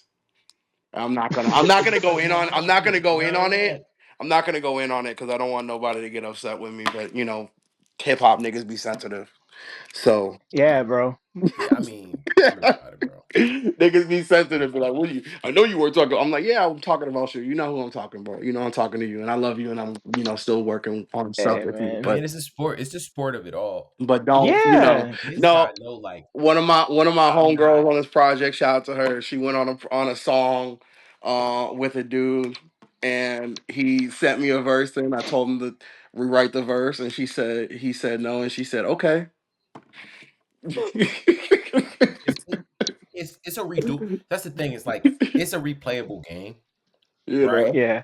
Where like I'm giving you the option to look better on this game, gang. Like Hmm. we are Yeah. we're SS tricky going down the hill, bro. And Hmm. Right. I'm cooking you. We can start over and it look like you not, you know what I mean? Or we be head to head, Mm-mm. right?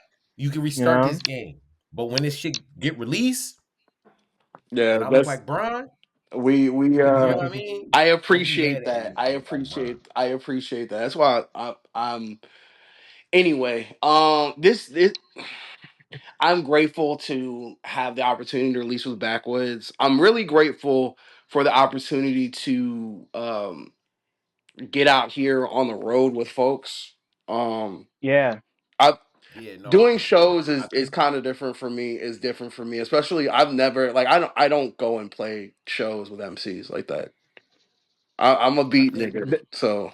I think what Woods is all of the learning that I'm not I'm very I'm a recluse. I don't have a lot of friends. I don't have a lot of things that I pay attention to.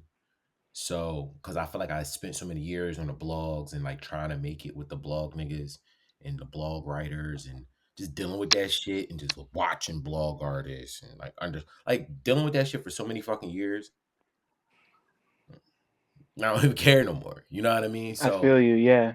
it's funny. Yeah, it's funny. So like, with Woods is different because he's older than me and he's been through way more than me, and I feel like we experienced a lot of the same things just from me hearing the story from not from his mouth necessarily. I hear it from other people because my Yeah. mentor is like his man's. So like I hear a lot of stories about him, but I don't hear it from him. And then I meet him and he's just like this professor, right? He's just like this like intellect that people are like standing in line trying to get books recommendations from him. You're like, you know what I mean? Yeah, bro. So I to seen it. yeah, I No, seen it it. was nuts. That was nuts to so me to see yeah. people with the like from their dissertation. I could tell dude Oh came no. from like writing his dissertation to come to talk to Woods was crazy to me. But like I'm saying, but to see this happen in a person who's like study history and reads a lot of books, it's like what the fuck. And I know that my music that doesn't necessarily attract that energy, right? My music is not like let me stand in line and talk to this nigga about the last book he read, you know? Hmm. Um, but to be around that energy and to be the type of artist that I am, it makes my it makes the little things I say in my raps a little bit louder. Right. And I think that is perfect because if you notice, I could be talking about guns, fuck a bitch, and then say some revolutionary shit Yep. all in the same moment. Hmm. And And if I that's go ahead. yeah. That's what I love about this. I'm sorry. That's all I wanted to say. Yeah, I'm saying, and I don't think people would have heard that if I wasn't with Woods at this in this Right. moment. So it's the Mhm. blessing. That's the blessing. See, this is exactly what I was telling you I wanted to get into because the last person I had on the I brought y'all up in the last episode with my man Dewey Bryan. Shout out to him. He put out a great album. about a month ago. But like being on a label like Backwoodz and rapping the way you do about the stuff you like, to me, you make like lifestyle rap. Like it's like a combination of like lifestyle rap and street shit and revolutionary philosophical whatever you want to call it shit. And like I'm listening to this album and I'm like, I was curious to know what people who first came to this listening to like Today I Wrote Nothing would think about it. Because like as like seasoned rap consumers, practitioners, whatever, between the three of us, like this is like normal, but like to somebody who like picked up maps and is like and is like online to talk to Woods about a dissertation. Like, how are they gonna take just like this? Because like it really is an outlier. And like once again, like these are my people. Shout out to Woods, shout out to Backwoodz and everybody involved. Like y'all put out an outlier on this. Like this album is an outlier in the discography. And like another thing about Woods that makes it so interesting is like he's the most regular dude on planet Earth. I don't think people don't understand that about him Hmm. because of the way he talks. Like I've talked to homies who like listen to his shit and they would put him down as like some lyrical miracle spiritual dude, and I'm like, y'all aren't listening to the shit he's talking about and the He's way talking about he's talking about it. hood shit, and it's Right. in a very you know what? It's he reminds me of vocally, he reminds me of early Sidney Poitier, Yeah. and um he writes in conjunction with James Baldwin, and his ideas are very um uh not Stokely Carmichael. What is her name? I mean, you could Us. definitely feel Asada in it, Yeah, I was gonna say Asada. but what is her name? The one with the fro. Bell Um, Hooks. Angela No, Davis. no, Angela he's Davis. yeah, Angela Davis. Yeah, he reminds me of a lot of, and because it's the realism of it, like that track where he's talking about the crackhead sitting on the steps. It's like Yeah. he's talking to you like Uh, he's talking to the crackhead like an uncle, not like. yeah. And that's how Angela Davis talks to everybody, like she auntie. You know what I mean? And I feel elder. I feel elder spirit from him, but relatable. Like I haven't spent much time with Woods, but I feel like a family member immediately. And Yeah. um that's really important for just whatever he's building, because it's so pure, you know? Hmm. So 1000%. Yeah. it's I relate to him because I'm like that in Philly. So I'm not like that. Niggas ain't asking for recommendations, but niggas do come to me a lot for advice in Philadelphia. So Yeah. I can tell just based off the way like the way we've been talking, like we've been going for an hour and a half, and I get that from you immediately. So yeah, I yeah, appreciate it, bro. I appreciate it. So I yeah, just want man. I like being around people like minded, or who are learning, who are learners, or who are similarly craft masters of their craft in some sort of way. Because I'm at the end of the day, I am just mentally I'm a child. Like, I don't know anything. Like, Right, I don't know your craft. Like, I can't write a essay about something that I feel, you know? I don't know his craft, even though we rap in the same thing. I don't know Wino's craft. I don't make 404 beats. I don't know make those in those levels. So right. I'm so feeble when it comes to those things that I'm willing to be the student in any way. I wouldn't say I'm moldable because I am who I am, but I am I am malleable, you know? Yeah, So I'm fixed into what I am, but I'm still a very malleable uh person when it comes to like learning. So, just shout out to everybody who I meet in this path, or however long I'm gonna be on this path doing it, because it's big moments, and it's just bigger moments I could tell my young bulls later. Like, look, this is how you do yeah, this. And I learned it from XYZ, you know? So yeah. I mean, yeah, and like the thing, and yeah, like that's the thing that really that's the thing that's kind of been drawing me back to this album as much as it has. Is like You know, like you really are kicking real shit. You're kicking fly shit, like ignorant shit on here. It's just like it's a mix. It's a mix of all these different things that doesn't really you got one foot in like four different places all over here, like as a lyricist and just like as like a person in the world, and that makes me, you know, like I'm listening to it and I'm almost reminded of like somebody like, I mean, like Currency feels like an obvious like Mm. touchstone. Like that really, like I get a lot of Spitta. I get a lot of Mike Shab too. Like y'all are kind of like operating on a similar level, at least in terms of like how y'all write and the way you like perceive the world. And a lot of Beans, you know, like we want to talk about Philly, you know, like I get a lot of Beans, Beanie Siegel for people who, somebody listening doesn't know who Beanie Siegel is. No, But I say mean it, Beanie Siegel say when I it, say say it. If Beans. you're gonna say the Yeah. backward folks, say BD, say the full name, say BD sequel. Because they gonna say they were. I will say we were at the show and we had to do some winning over. We had to do some winning over. So folks went to go listen after. They were there looking at my guy when we first started performing for a second. By the end, we got him. But they first started looking. Hey They man. said, "What is Yeah, I he mean talking about?" it's an interesting thing because it's absolutely not for white people. So Yeah. I feel like it in this book that I just read, it said it said try your best to love them for they do not know what they are. Like what this Yeah. they don't know their history. So you got to try your best to love them. And um in a sense of that, I don't write for acceptance and I don't write for empathy. Like I'm not writing for you to feel fucking sorry for me. You know what I mean? I'm writing for through and for the black experience exclusively. And if you Word. want to appreciate it and pay for it, that's reparations.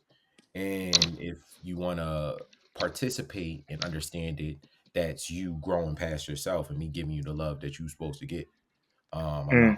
I'm not kissing babies and shaking hands every 5 seconds. So the love you're supposed to get is the information that I'm going to deliver to you and the emotion that I receive from your people. You know, Right. so when those revolutionary bars pop up, and then that mix of just like strife or whatever I'm going through or whatever Wino was going through at the time, because we were like dancing. It was a dance between the two of us. Um, it comes through as it comes through. You know what I mean?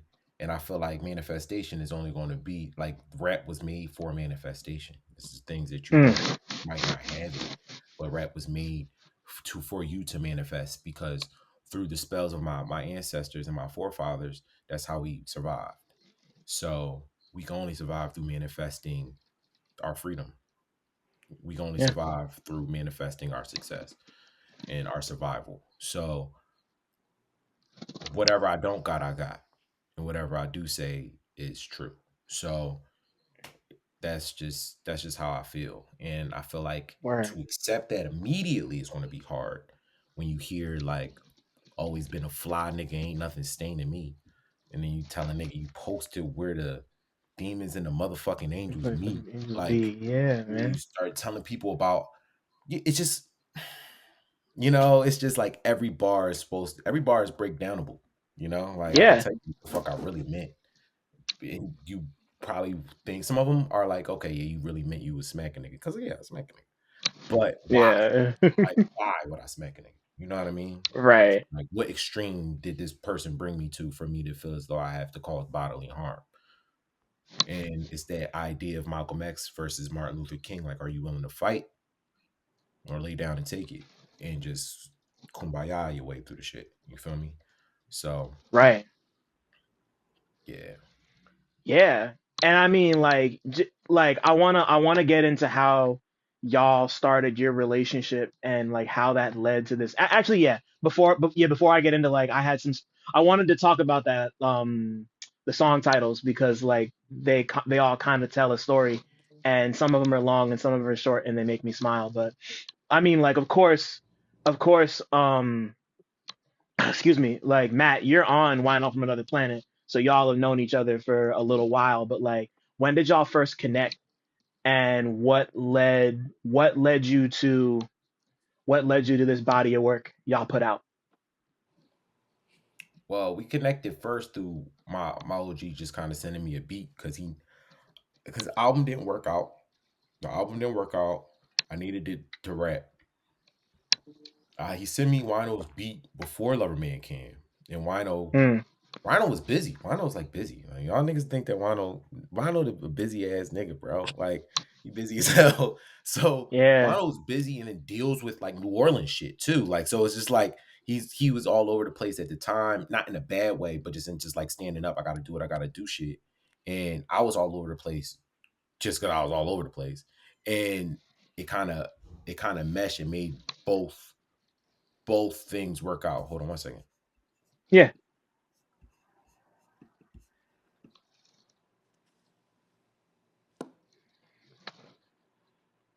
When did Yeah, we'll Willie? jump What off. like? No, no, Now no. we It's all both good. family man. I was looking at that time, and I'm like, I might have to slide in a second on some family time shit.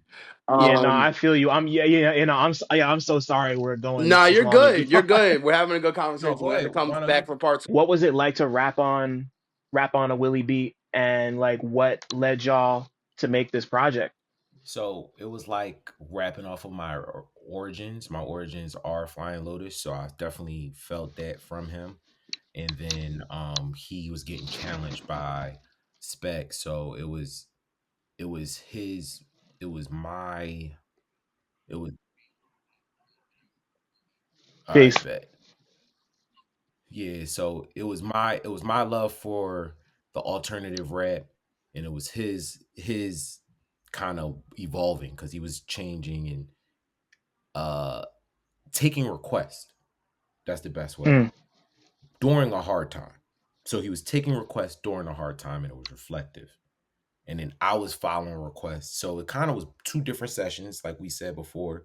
It's these two different sessions that kind of got combined because he took a request and then I would take a request for like, you need a faster John or whatever the case. And then we would just like mesh with whatever we were feeling at the time. So it worked because we were in two different places and we just happened to be on the same exact time in two different places. So it looked good. hmm Keep Yeah. going. Wow. Yeah. Yeah. I mean, like I don't know what's yeah. To going be on. He honest, said she like if says he's on his reconnect phone, around the Kim he might be Cook. having Riverside. This thing I record on is fucking crazy. It just like fries your phone after a while, which is why I always tell people to hop on a computer if they can, because it'll just like after a while, like I've had people like their phones just get or like not destroyed, but it just like overheat and shit. But anyway, um, like while we wait for him to come back, like just based off of all of that, when did you really know it was album time for the two of Um, y'all? it's always album time for me. I don't Cool. think, yeah, I don't think in songs. I think in albums. So it's cool that I don't really work with many producers. Right now, I'm only Right. working with three. I can't name another one. So they know me, and all of those people, or they get to know me, and they realize that no, Matt's just kind of want to work on my shit. Not like I need Yeah. this one song for the album so I can put it together. Nope. I'm like, let's do 13 songs, bro. You know what I mean? So I feel like the second I got the one song, he was like, "Yeah, y'all need an album together." And I said, "All right, bet." Because I make my own albums. So Yeah. when I'm making my own beats, it's not me fishing for beats. I'm making all of my own beats, and I might have like one or two from a homie, but that's usually a homie who likes the songs. And like, yo, I need something on here, and then oh, you gonna Yeah. go with the flow of wherever I'm at, and then we make something happen. But all of my like Loverman can, and I had one called Lover Boy. That's hard to find now. And those two albums were 100% me. So I want to keep that with everybody that I work with, so you can hear a full idea. You know what I Yeah. mean? Like you don't get. And I learned. My dad said a long time ago. You know why motherfuckers are successful because they don't break the formula. He don't even make music. Like you know what I mean? Like he's an Yeah. artist. He's a poet, but like he not a musician. So I'm just like, bro, what the fuck are you talking about? And if you Yeah. really think about it, I'm not. I mean, he's a forbidden name, but Drake with 40. You know what I mean? Certain people with Alchemist. So Yeah. if you stick to your formula, which my formula is making complete projects with producers, success is just bound to happen. Right. Yeah, Like nah, because like y'all, one foot in front right? of the other. Because yeah, exactly. And like y'all can really like it's one foot in front of the other, and like y'all really get time to lock in with each other and like learn each other and sit in what you got going on. Yeah, no, for Um, sure. yeah. And, yeah, nah, Willie, Willie, we were just breaking down like why this was like why it was album time with Matt specifically. Like, what did you see in him that made you want to like craft a full album with him? And you're muted, by the way. Looks like we might lose him again. Oh, Yep. yeah, no, I think he's gonna be cutting in it. Oh man, I feel so bad. Um, He well, said he in got to that do baby what stuff happened? soon too. I said he said he got to do Okay, stuff, baby stuff soon too. felt. So Yeah, nah, yeah. So in that case, I guess you and I can wrap up real quick. I wanted to ask about the song titles and just like the whole, just like why the song titles? Why does the track list read out like this? What what you trying to convey with all this shit? see, I feel like so FOHGH so fuck out of here, dickhead. Let's just start there. Like fuck I out of thought here, so. dickhead. Yeah, It's how feel spiritually. Like, spiritually feel like that. Like sometimes a nigga or a person in general just get to talking, and you just kind of like fuck out of here, bro. Like, and then the dickhead part is Philly, you know. So I feel like I feel that way personally, and it's so Philly that I wanted to put it in front of my name. Matthew being all over every title. The irony of it is I'm not an egotistical person until I rap. Right? yeah, I'm not like me. I don't have the room. Um, my family's not set up like that, so it's not me. And I try my best, and I thrive off of it not being me until it's time for rapping. So I wanted to put that shit in every title, and then at the same time, I wanted to give you guys a story and make every track fun. Like Matthew meets Margella in person. I wanted to one, like I said, rap is made for manifestation. So one, I'm manifesting in some of these like lines or whatever, but I'm also making it fun and making it joyous within the idea of it. Like I grew up on Wu Tang, you know what I mean? They gave you yeah, stories. They gave you a comic book essentially with these characters and all of these different adventures that weren't necessarily healthy for youth. But you know what I mean? They had good purpose. They had good purpose in it. And I feel like a lot of these titles is just kind of describing how I am as an artist and kind of making it fun. Like Matthew's not grimy, baldy like Tommy. Is like you smile, like he makes you smile. Like okay, what the fuck? And then I also like the challenge too. Like did like I feel like I read on. I don't really read blogs, but I read on one of the blogs was like somebody was like if the titles were a little bit easier, it would have been easier to digest. It's like you're a fucking idiot. Like like you're an idiot. Like why do you want something that's easy to digest? Everything in America is written on a fourth grade reading level. Everything is easier to digest. Like you want something that's not going to be a little bit like you want something that you can marry. And I know if you could tell me a title, and I think it's always fun that the new fans and the new people I'm coming across are giving me shortcuts to the titles. So Ben's figure skates and like people just say holy fuck. Like you know that holy fuck yeah, track? You know what I mean? They're not saying yeah, my name in every one, but like and then those real ones who are locked in, they'll say the whole fucking thing. And I'm just like, yeah, you're the one, bro. Like you know the title. So it shows you the type of person you're talking to when you first meet them. It um it gives them a fun story.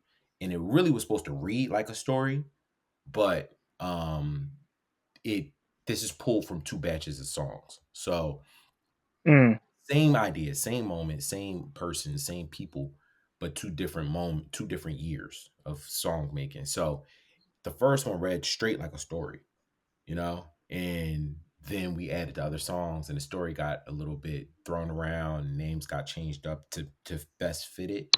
But I wanted people to I want people to have a moment before a moment. So Matthew Meets a Stepper, The Fall of 60th Street Woos, that was the moment that created the song. You know, like I met Yeah. a little nigga in jail, and then I was listening to this other nigga who was crashing out while I was in jail, and I was booked. I was in jail. I was like holding cell shit. You feel me? Yeah. And uh I was listening to this nigga crash out, and his name was 60th Street Woos, and he just said his whole story while he was crashing out, yelling at the CEOs like, ah, but saying this whole fucking story while he's crashing out. So that whole moment created that song, you know? Mm. Because I met this kid and it was just really sad. Like, shout out to Kenneth. I hope he's doing well. But his story was really sad. And the one thing that really sat with me was he was like a 18-year-old kid who got caught up on some crazy shit. I don't want to fuck his case up if that's the thing. But he got caught up on some crazy shit, and I said he spit a verse for me when he was in there because everybody in Philly rap, and he spit a verse for me and in there, and I told him, "Damn, bro, you really could make it somewhere with this shit." He was like, he looked me in my eyes and said, "Nobody's ever said that to me before." And I said, "What?" Like, I'm saying, like, what, that you can rap? He said, "Nobody has ever told me I can make it in anything." And I'm like, damn, bro, to live 18 years and not get no encouragement. So it lived, you know what I mean? 57 nigga cage gorilla banging on his chest. Opposition never stopping shit because they money less. You know what I mean? Yeah. And like and like listening to this and reading the titles and kind of like like following the Easter eggs and hearing what you're saying, like this is like the type of shit you make could only come from real life. It's not like it's not like like it is a story in the sense that there's like shit happening and it's a beginning, middle, and end, but like it's real, like there's no fantasy embellishment like this, like there's no remove from this. It's just like you experience a thing, you put it in the music, and that's dope. Like the way that like the fact that you did it this way in order to like encourage people to really lock in and figure out what you're doing. Because like if I was one of those kids coming up to you and telling you titles, I would have been the one on just like, oh, Matthew and the Word of Quilly the Wise is just like that's that's my one. Like that one and the last song. Where'd it go? I just had it. I actually can't read the whole thing because I can't read Hold on, all of it I'll on tell you. Spotify. The But last like song is Matthew said you better get it on time. that's like that and Quilly the Wise. Like those are my two. That's the Those are the world two I keep turn. coming back to. Yeah, the world turn blunt burn niggas just like the Let me money get it. earned. That joint. Mm, Yeah. That it's real. It's yeah, how you man. feel. Like, oh man, bro. I'm gonna give you this untitled joint I got. I'm gonna give you this untitled joint. Nobody heard this joint. I give you that one. Crazy. I give you that one. I give you a project that hasn't come out yet, because since I Thank you, know bro. that's the type of shit you like, I'll give you a project that's like the whole joint is like Thank you, man. that. I appreciate that. It's like that. So I'll send that off. But um yeah, bro, it's I feel like that's the depth of it. Like the depth of it is you have to be able to have this moment or remember the moment. Like Matthew saw demons at 8. That happened to me when I was 8 years old. You know what I Mm, mean? In the bed, all this crazy shit happens. The light get turned on. Like, you know what I mean? That story happened. The deep voice story happened. I was 8, but I had to draw from it at, you know what I mean? And that's the biggest portion of being an artist. It's like, yeah, you're drawing from a life. You could draw from right now, you draw from the middle, or you draw from the beginning. But how you draw from it in the perspective of your logical mind being developed after 25, you know what I mean? The perspective has changed. Like you are now logically thinking about what happened, right? Did I get saved right. because I was a child, or did I get saved because I was supposed to tell the world shit like this later? You know what I mean? Real. So, Super real. like, I feel like back in the day, I'm thinking I'm saved because I was a child and nothing shouldn't happen to children. No, I got saved because there was something I had to do later. I was a part of a different picture that I didn't know of. You know, people I had to raise. You know, Right. what challenges had to overcome to kind of like better legacies. So those, when you look back, niggas need therapy, whole world carrying. Last night I had a dream. My mama had to, like, you know what I mean? Like, you are looking back in a different way so you can grasp a different reality, and everybody's might. So I might just look back and bring you to now, right? And telling you how I feeling now, but everybody might catch those years in between it with you, right? So you're rapping and you're feeling in a space from 8 to 34 for them, right? Yeah. So, and that's really my goal, is kind of like to fill in those blanks, those blank spots for me personally as an artist. So those songs kind of come out like that, and it's a blessing because of it, for sure. Shit is it's just so ill, like it's like it's very direct and just like you feel it, like it impacts, like in a way where it's like you don't have to unwrap it as much. There's some unwrapping and some kind of filling in the blanks, but it's not. It just hits. Yeah. Um, Before I forget, Willie and I are gonna record the last couple of questions I have for him separately, so we can just wrap. I'm gonna ask you my last question. This has been so fucking dope, by the way. I'm gonna save that for when this is like over. But my last question for you, Matt, is if your life was a movie, what would it be about? Um, if my life was a movie, it would be um it would be similar to The Invisible Man by Richard Wright. Uh-huh. It would be a story of a person striving for success and kind of losing itself within it.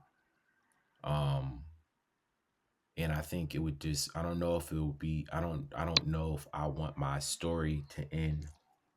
I don't, if it's a movie, I don't want it to end happy. I don't want happily Mm, ever after. You don't learn from that perspective.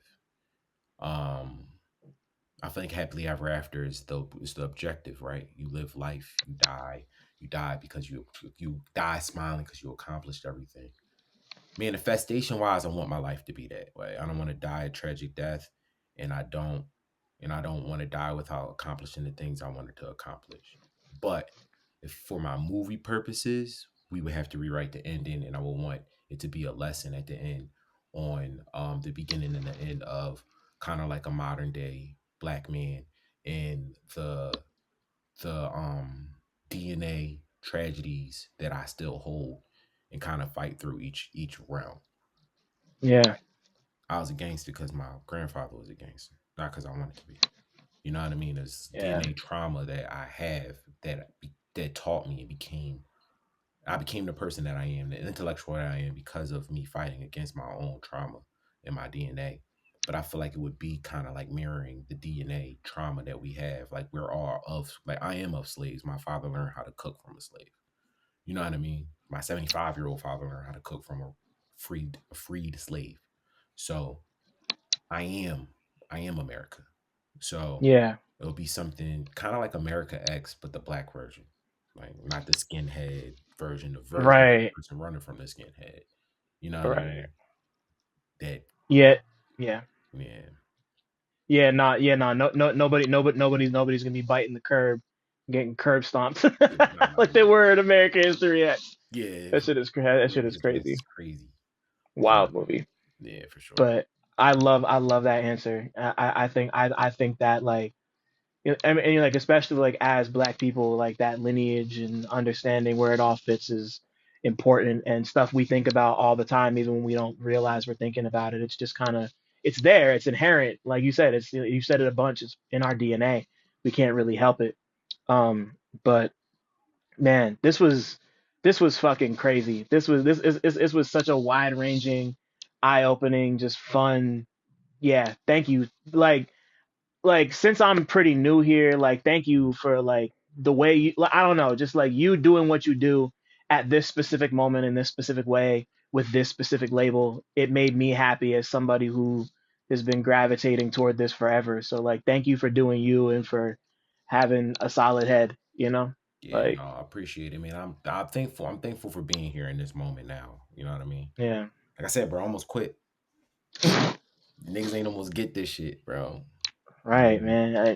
almost got up out of here with this rap shit. So it's a blessing to meet the people that I'm meeting, and it's a blessing to meet the person that I met for sure. Like Wino, brother, Yeah. fucking Spec mentor, right? Skep's mentor, right? Mark mentor. I fuck his last name up all the time. But but Woods is like, I look up to him. I don't know him. I ain't know him before I started fucking with the label. Yeah. So I look up to him, and um that part's off record. Word. That part's off record. I ain't know him that before that, but then now I look up to him. So it blessing upon blessing, and just like version behind, like the versions of me are being fulfilled, in Word. ways that I didn't think I would be able to be fulfilled. So Yeah, and that's all you can really ask for, and just keep the lineage moving. yeah, stay Just full, bro. Try your best to yeah, stay full. right. Always on to the next chapter. When I heard Matt's stuff, I can't. I'm not gonna speak too much on it. I don't know how much he spoke on the other projects that he has in the talk. But the other producer, Matt works with one producer at a time. Like, he does not do multiple producer projects, Right. whether it's himself or his other collaborators. And I respect that, but I got to hear the other stuff that he's working on, and frankly, for me, I don't really try to compete with other producers.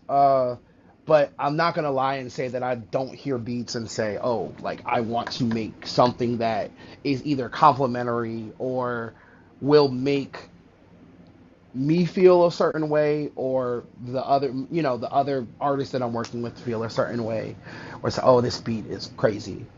Yeah. But honestly, at the time that I was working on this project, we did do it in like a two-part process. We had another album pretty much done, and half of that album was not utilized, and we made more songs. So it's like a hybrid of these two different periods, but both of these periods are marked by the birth of my children and upheaval in my life. Like, when I was working on this Mm. project, I don't know if people can see if this is going to be with a screen. I suffered from Bell's palsy, and it came on a month before my child was born, just because of Oh stress. wow. Like, so I used to have, like, had to wear an eye patch. Like, half of my face is like paralyzed, and the beats that I was sending Matt were like from that point forward. So a lot of like um, almost Kafka-esque pain, and feeling like a harshness to this deformity. I'm not the most vain person, but I can't say I didn't look in the mirror and weep, frankly, like, oh, this is what I'm going to look like for the rest of my life. I'm sure. And Yeah. putting that into the music. Putting that into the music. So the music that I've made, everything that has been heard commercially, frankly, from all the rappers that I work with, was from that period going forward. The stuff with Drew, the stuff with Cav, the stuff with Danielson, the stuff with Matt, and they're all the stuff with Gabe Nandez. Everything that I've created was from that point or inspired from that. And then also, like, the hopelessness, and then the other side of that, the acceptance. So, when you're listening to songs like Matthew's Poverty of Speech, um, uh, songs like Murakami, a lot of this is me digging, sitting in front of the MPC, and using that as a coping mechanism for the pain that I was going through. And Mm. Matt took those beats and wrote and reflected that. I don't not going to go too much in his personal life, but a lot of those records that he wrote were after he said he was going to stop rapping, Right. and he heard the instrumentals, and it made him want to rap, which is the biggest compliment a producer can get. Yeah. It's the biggest compliment a producer can get. And Yeah. we've really grown a closeness and a kinship, not necessarily from shared experience. We both come from similar backgrounds, but from opposite sides of the coin with it. Akin to like a Questlove and a Black Thought. Like I Mm-hmm. come from a different realm, but I see him and understand where he's coming from, and what he's transmitting, and the experience that he's sharing is my cousins, is my friends and my family, is my brothers, is my people that I hold close, and it's an honor for me to share this music with him. It's truly a beautiful thing. Um, and these beats, I made them on of SP404, my MPC 1000, which I no longer have. It was Ida, and during Mm-hmm. Ida, I lost that. I got another machine, and I lost that machine in a hurricane. Oh man, damn. And so I was just starting out in the NPC Live at that time. Shout out to Brain Orchestra. He actually inspired me. We talked about him earlier Yeah, off it's the my boy. record. Shout out to Brain Orchestra. He inspired me to get that machine. I absolutely love it. I got the one because it was more portable and compact. But yeah, I made a lot of those beats on the MPC. They're very raw. When you listen to them, the mix on them it's our engineer did a good job making it sonically pleasing. I'll give you like the exclusive. We talked about Tommy, which Yeah. is an interpolation of an MF Doom song. I made that beat just, again, we discussing the Bell's palsy, like thinking about a masked man, and Doom Oh is the man. Wow. epitome of that, right? Like, so Yeah.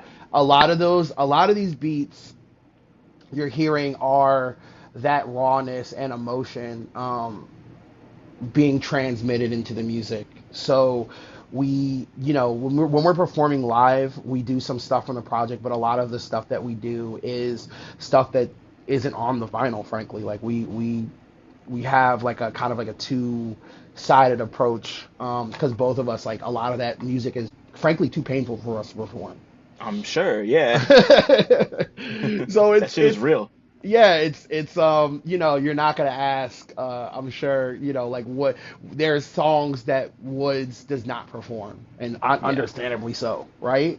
There's Hmm. songs that, and I think most great artists have music in their catalog where they're not gonna perform because it's one thing. We're coming up on as we're recording this, we just passed the year anniversary of Kaz passing, Hmm. um, and one thing that I really appreciated from him, and I know I'm kind of bouncing around a little bit, just the way my mind You're good, bro. translates information. One thing that I witnessed from him, he did a talk with Red Bull Music Academy, I believe it's still on YouTube, Yeah, it's a classic. I in love that interview. 2016. A beautiful, beautiful work.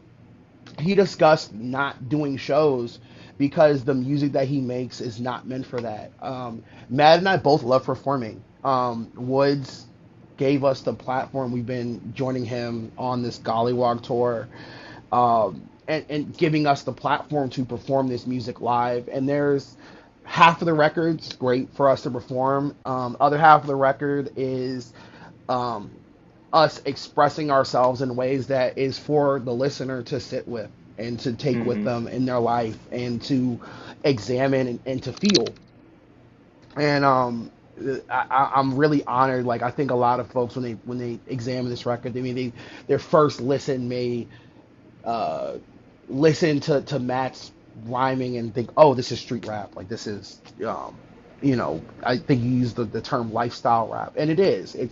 But our lives as black men are multifaceted.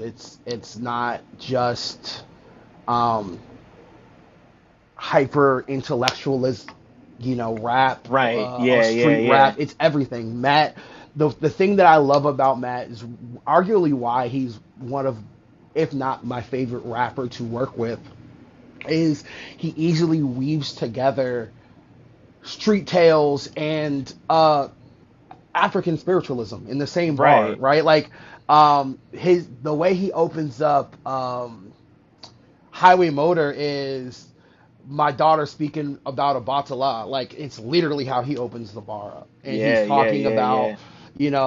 in the same song, a couple of bars later, windmill a brick, put a nigga on a poster. Like, it's both there. It's all Yeah. there. That's yeah, And and oh yeah, yeah. I didn't mean to cut you off. I'm sorry. no, you're good. You're good. I'm think I I finished with that thought. I was just gonna say like that's part of the reason this project is so special to me because it sits right in the middle. And yeah, I think we talked about that before anyway, but I want to say it again. Just like it's so important to me that people recognize like or like it's not even important that people who aren't black understand the multifacetedness, but it's just cool to me to see it get displayed in that way, just as like a like on some like if you know you know like I get what you know like I'm picking up what you're putting down, Hmm. and it's really cool to see like yeah like it's cool to see an organization like Backwoodz pick up something from the Grilchi party like this Hmm. and just display it like hey like this is all here like like I was saying before like the average like in my head the average Backwoods listener is not gravitating towards stuff like this, so for them to kind I of would be honest, like it's so fascinating, right? And we're excited. We're gonna right go to yeah we're gonna go to Madison and Milwaukee, right? So uh-huh not the East Coast. We're gonna see what happens. But right yeah I've when I was in DC and playing some of the record, everyone who comes and approaches me about it, right? Backwoods, similar, akin to a Def Jux, like it's yeah literally the next step from that. truly Their listeners, I feel like, are a more evolved, like from a more evolved point. Like it was in 2004, there the tribalism um of the listener in the 2004 period, where I'm so anti Jiggy, I'm so anti oh for whatever, sure Mob Deep, whatever, right? yeah That they yeah felt yeah the need to, put the stake in the ground. And I was Carly Castro actually mentioned this, where he was like, I looked around the rap show, and there's like, there's a certain point where it gets a little alt-righty. In certain yeah and the Backwoods shows are not like that. The Backwoods shows are not like that at all. right yeah We not at have all not at all such a he's done such a good job of not only connecting the thread. Like I was so upset that I couldn't be there for the Knockdown Center show, because he did such a good job of connecting the threads. Cavalier is a completely Cavalier, Quelle oh of Chris, course yeah Vord Omega, Matthew, Gabe, DJ Haran. These are all different entities in different spaces. mm-hmm He has everything from artistic, like my OG, the person who put me on my first show in Philly is more mother. Like Kamei, shout out to Kamei man Kamei booked me for my first beat show in Philadelphia, she's everything bro and Kamei is one of the best rappers I've seen her destroy. Like, shout out, I don't want no disrespect, Reef. She destroyed Reef the Ross Cause in a rap battle. Destroyed him. Like, and I think he's like one of the best rappers I've ever seen. She right annihilated him in a rap battle. yeah And then does what she does, right? And then Woods does what he does. And I think there's a misnomer, a misconception that what Woods is talking about and what Matthew talk about are so different, and they're not. yeah They're not. They're not at all. I think the reason that Woods gravitated to our project is there is a familiarity there, and he sees. I think he when he if I can speak presumptuously, that he looked at that project and saw family, yeah and news, like, okay, this, I think this fits here. We collaborated before in the past, and then him and Spect go way, way back. So mm-hmm there was just like, that was an easy position for us to kind of come from.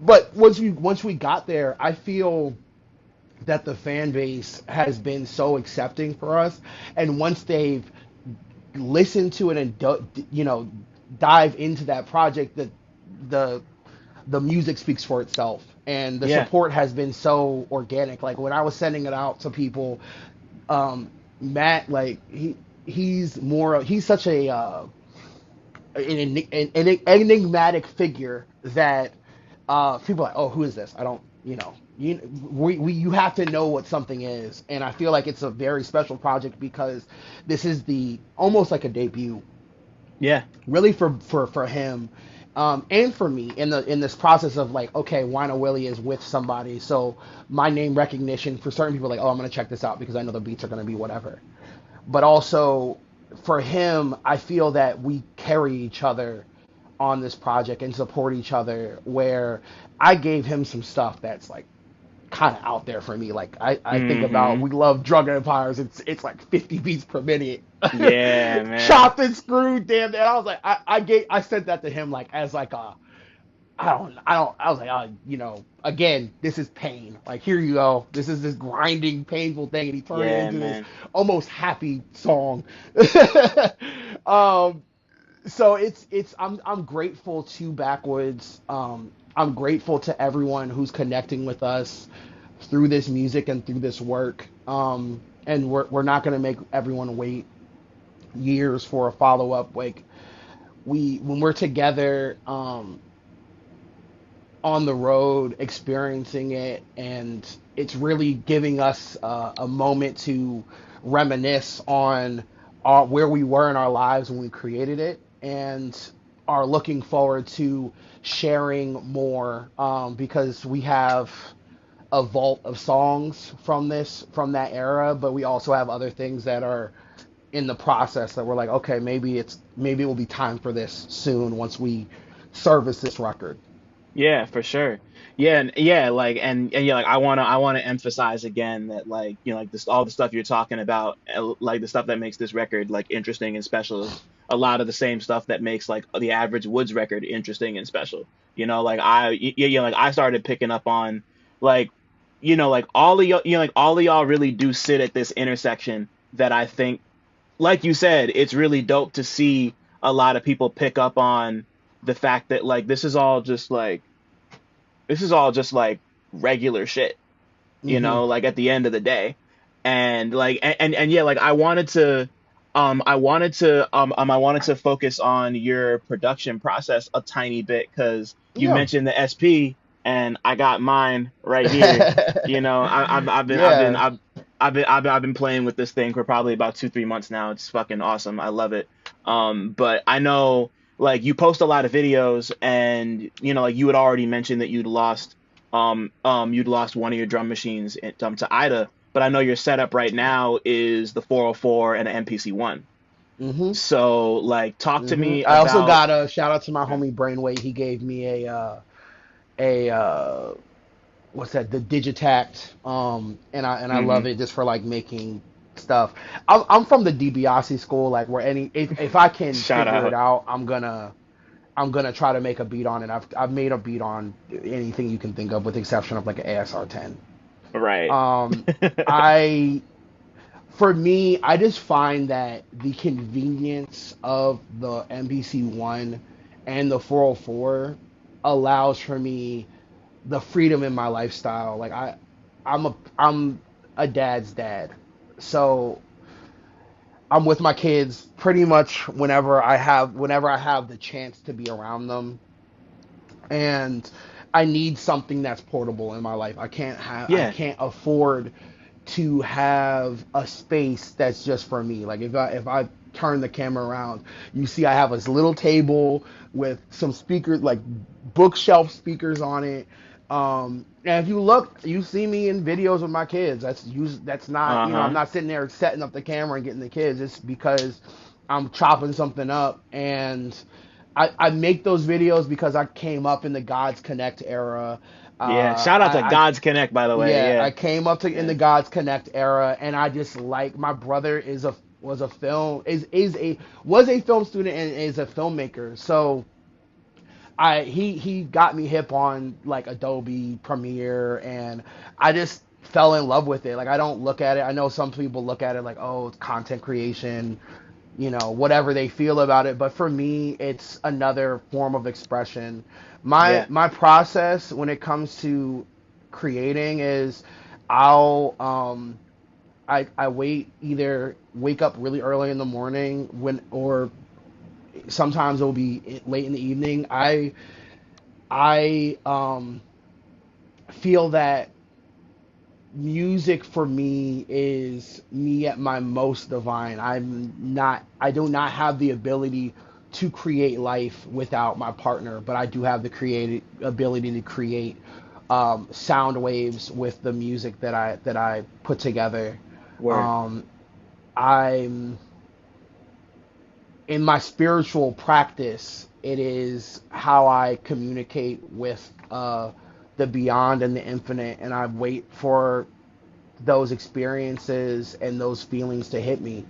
As pretentious as that can sound, it's really what my process is. I sit and wait for the sounds to come, and I listen. I enjoy the works of my peers. I listen to stuff that inspired me from when I was young and things that made me feel in those primordial stages of my musical journey. I think about experiences.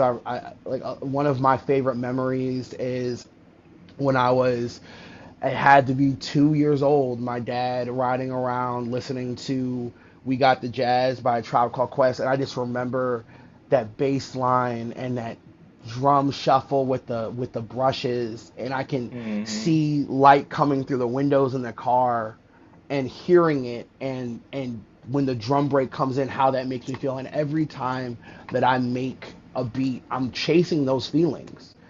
um I utilize like my MPC.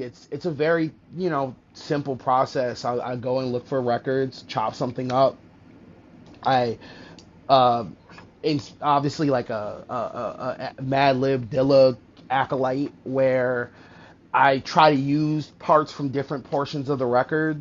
um I'll play some stuff, some bass lines on it. I did some music theory when I was at Morehouse, and I try to put together something. And it really depends on the artist I'm working for, that I'm creating for. Like when I do stuff with Obi-Wan, I it's strictly the 404. I'm trying to make something as raw as possible with Yeah. like knocking like drums, not too fast, not too melodic all the time, like something that is more atonal almost, to allow for it to be a soundscape for his vocals and also his effects. Like that's part of his process.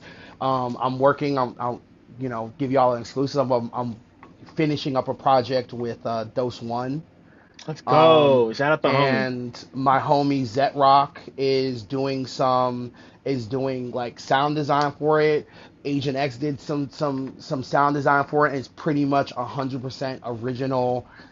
Like I flipped stuff as samples, but like in the Portishead route. Like that's kind of like Yeah, yeah, yeah, yeah, yeah. my two main working methods are musicians that I play with and flipping those samples as samples, or traditional samples. That's like my two main areas.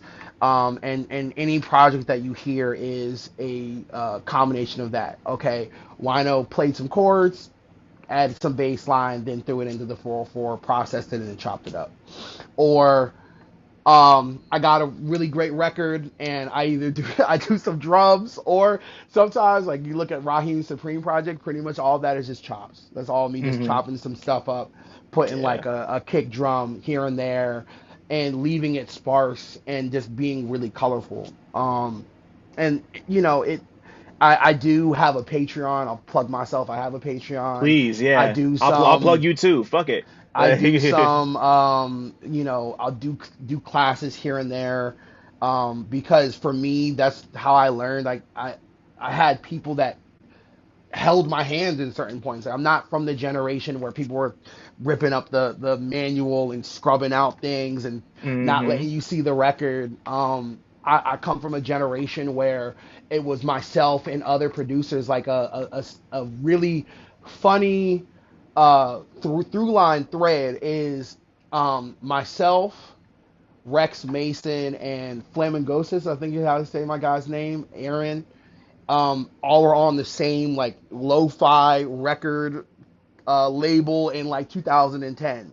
Mm and we hmm. all would share certain info. Like Rex Mason, like inspired me so much. Like I'm so glad that we've had stayed close over the past 15 years, um, because he's given me so much information and has inspired me so much to continue to grow. And every time that I look up and try to do so, I just go and listen to his stuff. He just inspires me so Yeah. much. He's incredible And too. Yeah, shout out to Rex. That's my yeah, boy. Rex is, and I'm glad to see him. He has some stuff on the horizon. We're working on some stuff with Teller Banks actually, and I have no issue discussing projects I have, but I really want to just highlight those two things outside of Mm, the work I have. I'm very excited about that because when I started the first project that anyone can find of me physically, if you want to go on a search, if you can find it, I'll sign it and do something. But I did a tape in 2011. It was a split cassette tape with Rex Mason. Um, Rex Mason was side A and I was side B, and it was like Memory Card 2, I think was his side, and it was like it's all 404 chopping. It's very very raw, mm. but I I think about that often. I think my wife has a copy of it somewhere. Like it was like one of the first things I ever gave her as like a gift when we started dating. She was like, That's so she like beautiful, keeps it man. with her in like a safe box, in her jewelry box. Actually, I think I'll look over and I'll see this cassette tape she's had for 15 years. It's you know, but yeah, man, I'm really grateful to I'm inspired by a lot of beat makers, a lot of producers in the scene. I travel around to different places, um, like Flip a Beat Club events and throw beat shows in my city, and that's what helps me to stay motivated to create. Seeing people who are legends and luminaries doing it and continuing to progress forward. Like I saw something stupid like, oh, I have alchemist fatigue, and I thought that was hilarious because Yeah. for him to continue to create and release work with the gamut of artists that he does is should be inspiring to It all of us, should be, frankly. you Like know, like he did a project with Mobb Deep, Erica Badu, Most Def, Mike, Earl Sweatshirt. Like yeah. what I don't have anything bad to say about that. I'm honored to see him doing that. I love seeing, like I said, Brain Orchestra. I love seeing the folks, Cinema folks. I love seeing the Flip a Beat Club folks. I love seeing Mm-hmm. um, the beat scenes globally. And the way that I'm traveling to the places is to shake hands with the beat makers who are doing it. Shout out my guy Alan Thomas out of Atlanta and Stolen Drums out of Atlanta. Very last question. One more question. If your life was a movie, what would it be about? If my life was a movie, it would be 36 Chambers of Shaolin, where every scene is Wino Willy figuring out a different technique. And that music that plays when he realizes that he understands the technique. Yeah. I was just talking about this with my wife. I figured out this NPC trick where I can use like a wireless router to like control Ableton and all this other stuff anyway. Wow. Um, um, and I will I will I'm so honored to I'm sorry, my wife is blowing me up right now. And my brain is braiding, sorry. Um No, I you're good. yeah, I the 36 Chambers of Shaolin is my favorite kung fu movie. I love the revolutionary aspect of that film. Him the main character going to the Shaolin Temple, Santa is his name, and going through every chamber, learning something different. There's a reason I understand why RZA and them chose that as their first um, their first album title because mastering different move sets to become this complete someone who is qualified to teach. Yeah. I would want my film to be akin to that for beat makers. Like, I do not look to hoard information. I look to go through every chamber and to master it so that I can be the best person that I can be as a man, as a producer, as a father, whatever Right. chamber that I'm in, I look to master that. That's incredible. And like, I mean, like, I know we all have so much to learn from you, but just the idea of like mastering one level, moving on to the next chamber, that's what it should be all about. And just like everything you said about like alchemist fatigue and people putting out too much work, like even if you don't like the shit, like the fact that people feel inspired enough to keep trying is like, that's what, like, do you want that or not? I don't know. It's like we get funny about that shit. We feel that because we have the ability to express an opinion, you say things like that because you want someone to see you and to react to you. Yeah, basically. You say something like that because you want the accolades and the reaction and the fame of saying some dissenting opinion. You're saying that because you see everyone else saying, I'm excited about this thing, or I feel good about this thing. That's why people say that they hate whatever the popular thing is. It's a call to be seen. And if they feel that's the only way that they can be seen, then go ahead. I choose to create and to focus on my creation, and I do not have time to entertain things that do not push forward the art and push forward us as creative beings. Focusing on such trivial things is a waste. If you have talent like that, don't do that. Don't do that. Well, thank you. Like, thank you for being art first. Thank you for taking the time to be here and talk to me about all of this. Like you said, it was an honor before. It's an honor for me. Like you're stamped in like 85 different ways, and it was so like I've been waiting to do one with you for a while. So I'm happy. I appreciate it. I will say salute. I've really loved.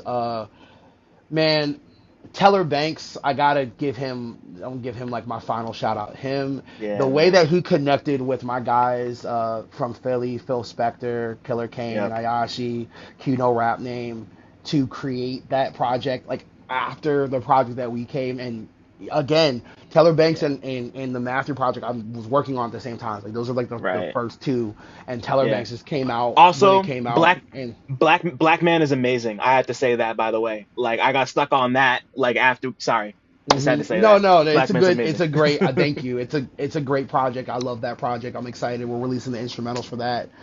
December they're gonna come out, and everyone will be able to just rock those and play them wherever they want. I have such respect for him as a collaborator, and watching what he's doing and how he's getting to go around and people kind of seeing what he's done and getting connected. He has so much heat out. It's an honor to see that, and I love the conversation that y'all had. So that's what I wanted to say. It was good to see that.